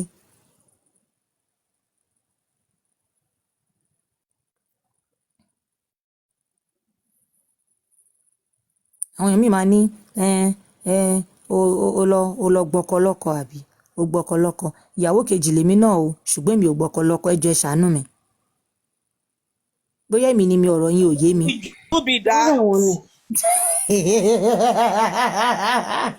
Ọkọlọkọ jẹ́ bí handbag tó ń gbà. Bóyá slangi social media ni èmi ò mọ ẹ má rẹ́rìn mo mà No, serious. wọ́n ní wọ́n lọ́kùnrin lè fẹ́yàwó púpọ̀ but kéèyàn má gbọ́kọ lọ́kọ. Ẹ jọ̀ọ́, how did you Kò get yé to mi be the wá ni. second wife? Ṣebí ẹjọ́ ń ṣe side chick ni ó fi ráyè gbà ló fi di second, third or fourth, àbí? No. Ẹ má get it wrong o. Bóyá ọjọ́ kan náà lọ́jọ́ fẹ́ àwọn méjèèjì. Ó possible. Bí àwọn ṣe Kì í sister's ṣe pé wife. bóyá èèyàn exactly so bí àwọn ìbejì míì ọmọ ìjọ kan náà lọ àwọn ọkọ wọn máa wá mú wọn máa ṣe gbogbo ẹ̀ kò yé mi èmi ò ẹ kún wọn sọ pé mi ì mọ̀ pa social media mi ì mọ̀. ẹ dẹ̀ ti rí gbọ́ nìyẹn tẹ́ ẹ bá mọ̀ ń pa ẹ̀ ẹ ti rí gbọ́ nìyẹn tí mo ń pa ẹ̀. èèyàn míì ó ti bí ìkan fún kan o tẹ́lẹ̀ o oko tó wá fẹ́ ìtò ń fẹ́ lọ́wọ́lọ́wọ́ yìí o tó bá jẹ́ ń sọ̀rọ̀ pé ọkọ lọ́kọ á ní àwọn kò dáná wáyé tó ṣe máa gbọ́kọ lọ́kọ in my head and máa tó wá fẹ́ yẹn náà tún ti lọ́mọ kan bì kan o tí yẹn náà fìyàwó yẹn lẹ̀ máa mọ̀ pé ẹ jọ̀ọ́ bí ẹ bá mi ìyá mi ń gbèrè wà lẹ́ọ̀gbọ́n. Ẹ come straight, Kúdí lẹ̀ ń sọ yẹn. Kúdí aláwọ̀ Kúdí nìyẹn. Èmi ò dárúkọ o mi ò ẹjọ́ o. Sista tẹ́mi ò kì í dárúkọ sista mi yọ. Èmi ò dárúkọ o bí mo ṣe mọ ọ̀rọ̀ ni mo ṣe sọ o èmi ò mọ èèyàn tẹ́ sista tẹ́mi ò kì í sojú abẹ́ǹkò wọ́n máa ń pẹ́ lẹ́gbẹ̀ẹ́gbẹ́ ni. Ó ní kálukú wọ́rọ̀ tó bá jọ tiẹ̀ o ẹjọ́ o. Lọ́ọ̀yà ayé lála. Sista tẹ́mi ò lè jà o torí ẹ̀ náà wọ́n ṣe máa ń pẹ́rọ̀ sọ o. Ẹ ṣe àwọn motivational speakers àwọn adviser ọ̀run adviser. Fọ́dítì tó wà ń bẹ̀ ni pé àwọn blogger yẹn ò kì í gbẹ́jọ́ tí wọ́n wá síta. Iná tó ń jó wọn lábẹ́ aṣọ yẹn wọ́n á daṣọ bò ní tàbí. kí parí ọ̀rọ̀ mi ẹjọ́ torí Ọlọ́run èmi ni mo ní topic Sista tẹ́mi ẹ̀jẹ̀ ká bá yín gbẹ́nu sí. complex máa já yín bọ́ o ẹ má bá ní ganu sí o. kódà no wàhálà. Bramut. ṣáà ti yá ń jà nìyẹn. Oh goddamn shit. Oh no.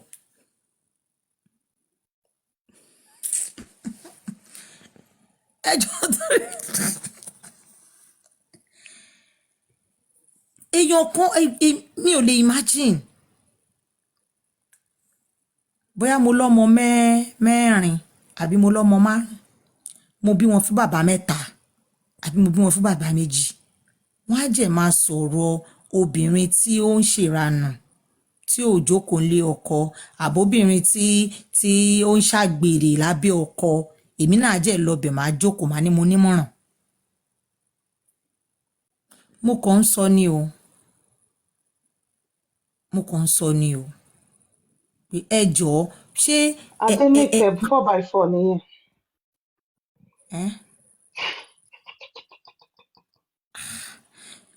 gbogbo kíní òkú yé mi mo kún ń béèrè lọ́wọ́ ẹ̀yin tẹ́ ti pẹ́ lórí social media ni president help me na help me. help you wetin happen. president mi nìyẹn fúnra president lọ ti máa sọ pé ohun báyìí ni èmi ṣe jẹ́ o mi ò ń dá sọ́rọ̀ mi ò bá yàn tó lé o torí mi fúnra mi mọ̀ pé normal. Èmi ò pákéjì ká máa wá sórí social media ká wá máa pákéjì ẹ lè rí mi bọ́ bá ibi tó bá ti ń búyàn láṣẹ́wó torí èmi ni president àwọn aṣẹ́wó ẹ lè rí mi níbi tó bá sọ pé yàn gbọ̀kọ̀gbọ̀kọ̀ ni èmi ni ṣáàmà wọn. This woman wey dey talk now o irọ́ ló ń pa o she just dey grab pé nǹkan tẹ́ fẹ́ máa fi bú àwọn ni o she no collect person husband o because I never see anybody drag this woman say òwò ló gbọ́kọ mi o but she go dey claim am ó yẹ bá mi mute she go dey claim am wípé tẹ́ bá fẹ́ bú mi ẹ fi bú mi bó yín tẹ́ pé normal we know as e go ẹ wá jókòó ẹ̀yin ni motivational speakers. Àbí ọlọ́mọ kan tọ́mọ ẹ̀kan ṣoṣo wà lẹ́wọ̀n ìyẹn lẹ́wọ̀n. Àwọn speaker sọnù. Ẹ̀yin lẹ máa wá ní mọ̀. Lọ́rọ̀ ó máa ń dùn lẹ́nu wọn ó máa yọ síbi. Ó máa lọ tòró. Ìtàn ayé mi ò dẹ̀ dáa. Ta ló máa gbóòórùn díẹ̀ tí ò ní rògbẹ̀? Àmọ́ bí ọ̀rọ̀ ọlọ́rọ̀ ẹ máa bá wọn bẹ́ẹ̀ ni ẹnu wọlé máa ṣe fata. Ẹrú yọmí ó lè yẹn. Ibi tí wàá ń sọ ni pé èwo nínú ẹ̀ rádà wọ́n máa da ọ̀rọ̀ yẹn rú wọ́n á bẹ́ ẹ bàjẹ́ wọ́n á wá fi ẹ́ lẹ̀ kó lọ máa yanjú wàhálà ilé ayé ẹ̀ ó wà ní rí wọn mọ́ ọ̀rọ̀ wọ́n social á ti bọ́ media sí tó bá next fi lè one gbẹ́jọ́ ẹ̀ wáyé ẹ̀ ta wọn wọ́n á kò wá sí bọ́ sí next solution one wọ́n tún kò ìjọ sí tó ti parí tó solution. ti bá yé títí ẹ jẹ́ yẹn tó ti bá lé ẹ jẹ́ tó ti túlé ẹ ká yẹn wọ́n máa mú next one tí àwọn dẹ̀ wọ́n lò. gbọ́kọ̀ tí wọ́n pamọ́ wọ́n gbélé ó tí dẹ̀ gbé wọ́n gbogbo pamọ́ nǹkan ayé tí àwọn wọ́n kan pamọ́. wọ́n dẹ̀ wọ́ sí. ìfọ̀. anything under skirt làwọn ọkọ wọn. and you see them coming out. àmọ́ àdẹjọ́ ó yá sọ tiẹ̀. màmá mà sọ màmá náà màmá mú màláìkì wa màmá lánàá màmá má wùwà bí president lánàá ni àwọn náà máa sọ pé ìgbà táwọn ṣe kinní kan gbà kan. but forming saints to hear about people's life it's crazy.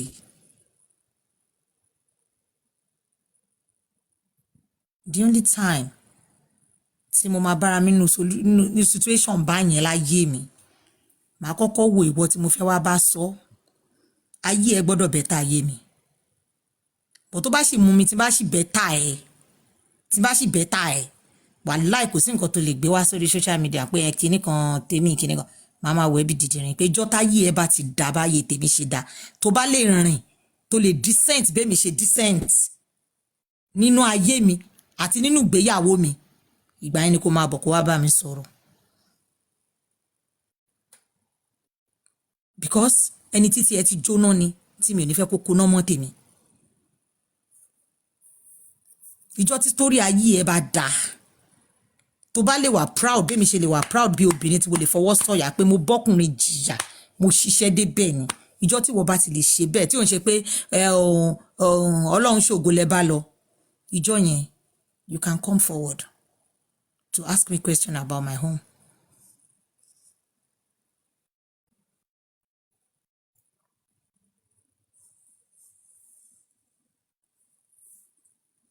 o ní jẹ́rú èèyàn tí mo ti gbọ́ story ẹ̀ àbí mo ti gbọ́ pé o ti ṣòṣì lórí social media wàá máa fi allegation pé mo ṣòṣì lórí social media kàn mí tí mo jẹ́ mọ́ pé mi ò ṣe màá wá bẹ́ẹ̀ jókòó máa ní irọ́ o mo ti mọ̀ pé nǹkan tó ti ṣe rí ló fi ń lọ̀ mí yẹn nǹkan tó ti ṣe rí òun ló fi ń lọ̀ mí yẹn mi ì ní bẹ́ẹ̀ mi ní má gbé problem ayé ìrìn àjò ayé tiẹ̀ má gbé wá bá mi.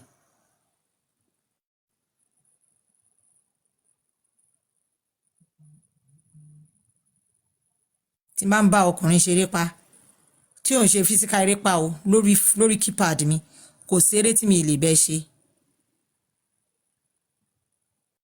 ìjọ tó bá jẹ́ ti gbé kọjá bí tó yẹ kó gbé dé ijọ́ ẹni mi ní chat mọ́.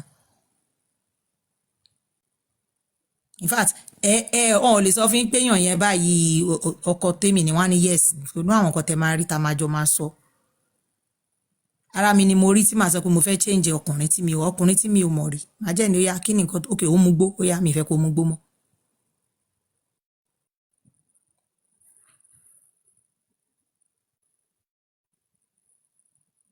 but you see them coming online. ibi ìbáyìí ni mo wà níjẹta 3 days ago tí èèyàn kan sọ pé òun réèyàn kan tó mọ̀ mí ń pò sọ ń pa mi fóun yes bó ṣe rí nìyẹn tó bá pretend táwọn èèyàn yẹn bá padà réèyàn tó mọ̀ ẹ́ àwọn èèyàn máa sọ fún ẹ bó ṣe jẹ́ náà. orí TikTok mi yìí mo láwọn ọmọ secondary school tájọ lọ secondary school bẹ́ẹ̀ mo láwọn tájọ lọ university bẹ́ẹ̀ wọ́n ń wá sórí platform mi wọn ní comment wọn ní ṣe nǹkan kan and in my head máa wò pé tán bá gbọ́n pa mi wọ́n máa wò pé àwọn òṣùwọ̀n pé tèmi táwọn ọmọ ló sọ̀rọ̀ pa ẹ̀ no be fumble.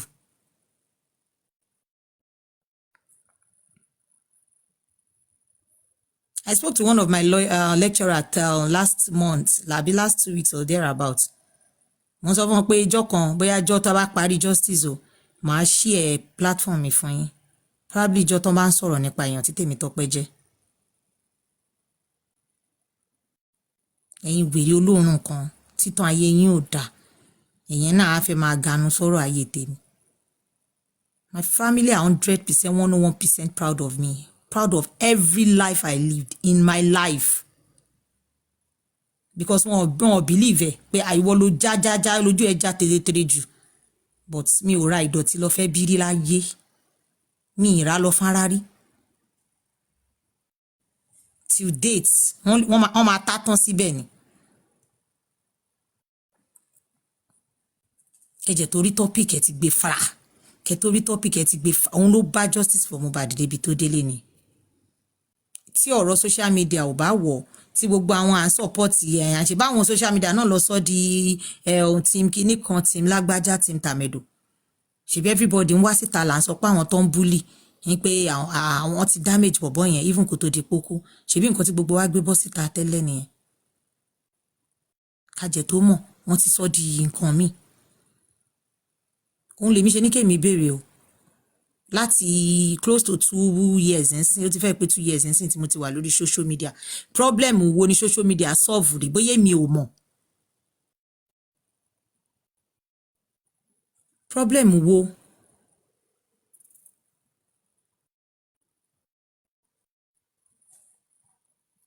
extreme that one off me o e off me o I no go lie for you e off me o mo ṣe ní kémi béèrè o tó bá ti jẹ́ kó ti jẹ́ pé ó ti ń solve problem so that everybody náà lè máa gbé problem mi wá because èmi gan fẹ́ wá sọ̀tàn ayé mi but ọ̀nà tọ̀hún ti gbà tí n bá torí bí ìtàn ayé bí èèyàn 4-5 tí social media self ni màá tó gbé tèmi wá o tẹ́ ẹ̀ bá tí ì rí ìtò social media solve èmi I no dey roll with pig o ẹni títí ẹ ti jóná ni o kó má kó ná mọ́ tèmi.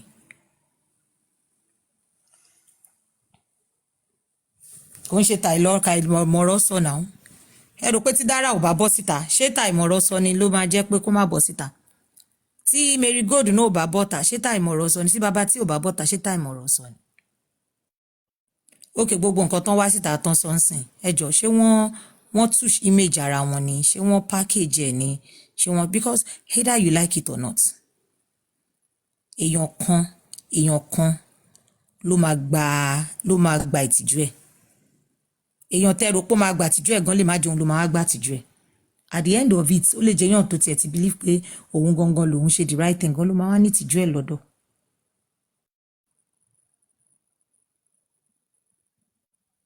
ẹ wò ń sìn everybody ti sọ lórí ọ̀rọ̀ yẹn wọ́n ti ganu sí wọ́n ti ṣe program èyí tó kó èrò 1 million lórí ẹ̀ èèyàn tó ní viewers 2 million èèyàn tó ní viewers 8 million èèyàn tó lo viewers 4 million plus lánàá báyìí bí lion ṣe ń fò ní caterpillar ń fò ní chimpanzee ń fò ayé àwọn èèyàn kan jẹ́ ń bàjẹ́.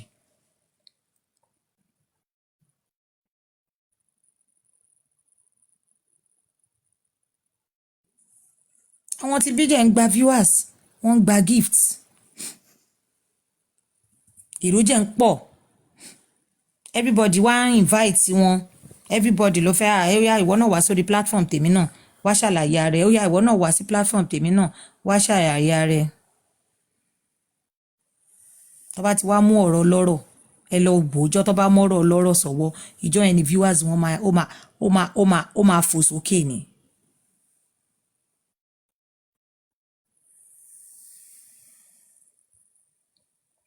Couples can come to you.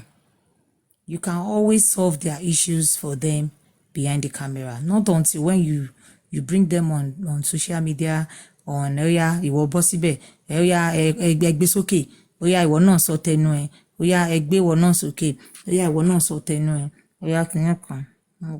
Ayé tí ń dojú kejì lọ. Ó ti ń dojú kejì lọ.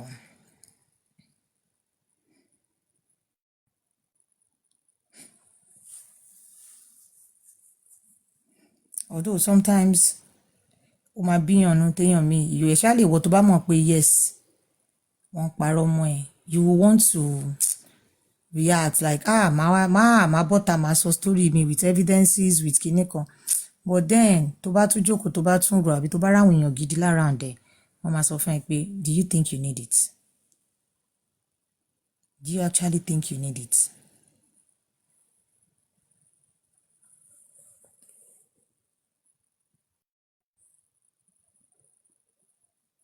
Yeah, that's what I'm saying. That's what I'm saying. You hold people explanation about your life. Wọ́n wá ní oya come báwo ló ṣe ṣẹlẹ̀ wọ́n tẹ̀ wọ́n sọ pé ó ẹ̀ tí sọ tòótọ́ ọbẹ̀ dáadáa ẹ sì sọ tòótọ́ tó wà ń bẹ̀ gangan fún wa ẹ jẹ́ ká mọ̀ tòótọ́ tó wà ń bẹ̀.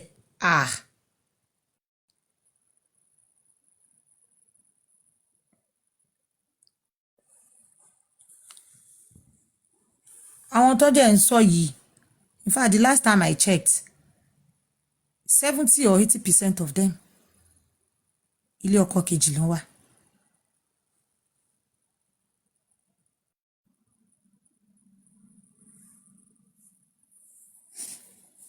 At the end of it ta ló lọ lè landẹ́ǹsì lọ bá bẹ̀yàwó ẹ̀ àbí ta ló lọ bá dára pé ìwọ náà nǹkan tó ṣe ò dá ó yá ìwádọ̀ àti ilé ọkọ ẹ̀ kàkà bẹ́ẹ̀ gan tó ń sọ pé tán bá padà kíní kan máa ṣẹlẹ̀ ní fine. That should not be anybody's decision. Ṣé àwa la bá wọn fẹ́ra wọn ni? Ṣé láǹdì ò mọ orí èèyàn tíyàwó jẹ́ ṣe bóun náà fẹ́ nǹkan tó fine tó ṣe rùn mọ́ ni? Ẹ wá gbé tọ́pìkì oní tọ́pìkì ẹ wá gbé sílẹ̀ àwọn èèyàn náà wá rọ́ọ̀bù péjì yín ránṣẹ́ ọ̀rọ̀ ọlọ́rọ̀ jẹ́ máa ń dùn lẹ́nu ẹ̀yin ọmọ aráyé ọ̀rọ̀ ara tí yín á máa kọ yín lẹ́nu bọ̀rọ̀ ọlọ́rọ̀ jẹjẹjẹjẹjẹjẹjẹ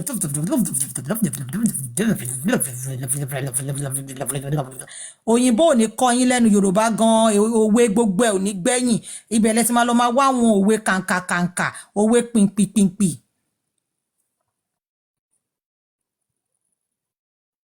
Irọ́ ni o ẹ lè imagine ẹ wò ìyá aṣẹ́wó tó ń lọ káàkiri tó ń lọ Dubai tó ń lọ gbogbo ẹ̀hún lẹ́gbọ́ tán ló tún blame dára ẹ̀ okòkùn tó mi ń di like ó ti in fact social media yìí ti sọ di ọmọ ẹ̀rù yín bà mí lórí social media o in fact ká ní justice for Mohbad lè parí lé ní eléyìí ni màá rọra korí mi wọlé jẹ́ lórí social media pé ọrùn mi ní bíbà yìí ní social media ilé ayékáyé ọyàn tó bá mọ̀ mí ẹ máa pọ̀ àwọn nǹkan kan wà tẹ́ pé màá rọra mú ìtìpa màá ra korí mi wọlé ni when you start having some discussion or conversation I mean, how that one take concern me eléyìí tí mo rà yìí mo ganu síra ni and it's just because I believe wọn ò lè fìyà jẹ obìnrin bíi tèmi tó jìyà pẹ̀lú ọkọ if you ask me èmi ń ja ìjà ilé pẹ̀lú gbogbo ara mi pẹ̀lú gbogbo life mi because èmi náà ti jìyà pẹ̀lú ọkọ rí so ìwọ tó bá ṣèṣekúṣe rí tó bá ń sọ̀rọ̀ pé ìyàwó lè ń ṣèṣekúṣe ò ní interest nínú ò ní mọ advice tó fẹ́ give because ò rìn níbẹ̀ rí but if you've ever had a time that you were with your husband 100 tí àwọn ibi táwọn kan ti ń sùn tí wọ́n lajúlẹ̀ èèyàn kan á wá dé lọ́la ọlọ́la ẹ̀ á wá ní ó pa àbí á wá sọ pé òkè mo fẹ́ define nǹkan tó ṣe fún bọ̀bọ̀ yẹn àbí nǹkan tó tú àti bọ̀bọ̀ yẹn jọ papọ̀ màá kọ́kọ́ béèrè lọ́wọ́ ẹ pé ṣó ti rìn nínú ìrìn àjò tí mo rìn rí have you walked in my shoe can you even walk in it tán bá gbé sílẹ̀ fún ẹ ṣó lè tẹ́rí sí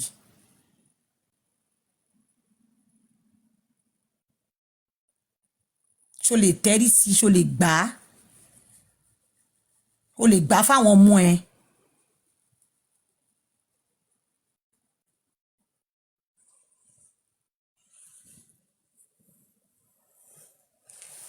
but ẹ ti sọ di social media kìíní everybody fẹ́ rojọ́ everybody fẹ́ sọ̀rọ̀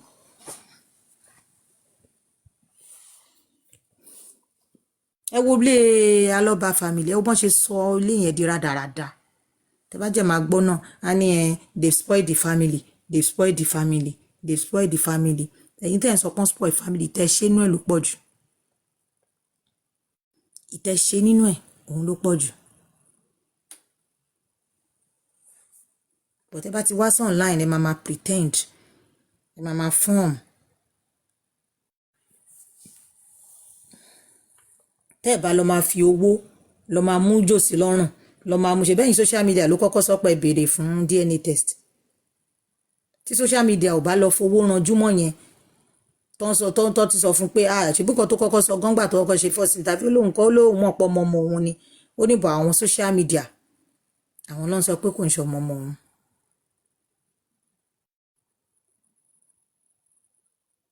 ẹ bá ń gbọ́ yamayama ìtọ́jú yamayama lọ́gán wà níbi tí social media ti bá yé sí nìyẹn ọ̀rọ̀ kónkóló báyìí ló máa gbé wá social media jẹ̀bẹ̀ yé sí wọ́n á jẹ́ sọ di ńlá mọ́ ẹ lọ́wọ́ jòsí fún rẹ̀ gan máa regret báyìí pé kí lòun gbọ́rọ̀ social media kí lòun gbọ́mọ̀ràn àwọn people yìí sí We can actually do better. Josie did not actually spoil his family. Beginning of it, not social media ni. Tẹ́ bá sọ̀rọ̀ Lande náà sìn, ẹ máa ní tó bá worst jù bẹ́ẹ̀, ẹ máa ní Lande spoil his family. Ṣé social media kọ́ ló begin ni? Ṣebí torí wọ́n wọ òun náà bọ́ta àwọn fún nímọ̀ràn. Ṣèbó owó náà lọ fún Lande náà sí tóun náà ṣe fìkàfìkà tó ń pariwo, èèyàn kan fóun 1 million, èèyàn kan fóun kinní kan. Ṣèbó owó yìí náà lọ máa fi kọ́kọ́ ba ayé wọn jẹ́.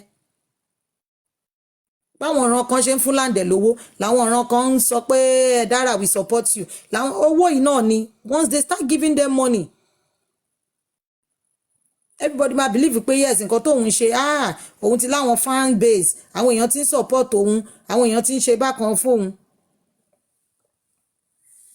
Owó yìí ni ṣe rò pé tó bá nígbà tó tán lọ bá nígbà tó ọ̀pọ̀ ẹ̀ kọ́kọ́ kú kọ́ ló ti kọ́kọ́ sòótọ́ ká nígbà tán lọ bá ń gbà yẹn ló ṣe ń sọ fún wọn pé kíni tí òun ṣe pé bí owó ti wà ń bẹ̀ gbú àwọn African TV àwọn olòṣì àkúdàáyà tí gbogbo wọn ti lọ bá tán ti ń sọ fún pé gbogbo àwọn ọmọ yín la máa kó lọ lóyìnbó ṣáwọn social media náà kọ́ ni. ṣáwọn social media náà kọ́ ni. Because àwọn lọ́lọ́ba tó bẹ̀rẹ̀ sí lọ fi oríṣiríṣi lọ tẹ̀bí torí kò ṣe mọ́ ni púpọ̀ ni wọ́n ṣe bàjà.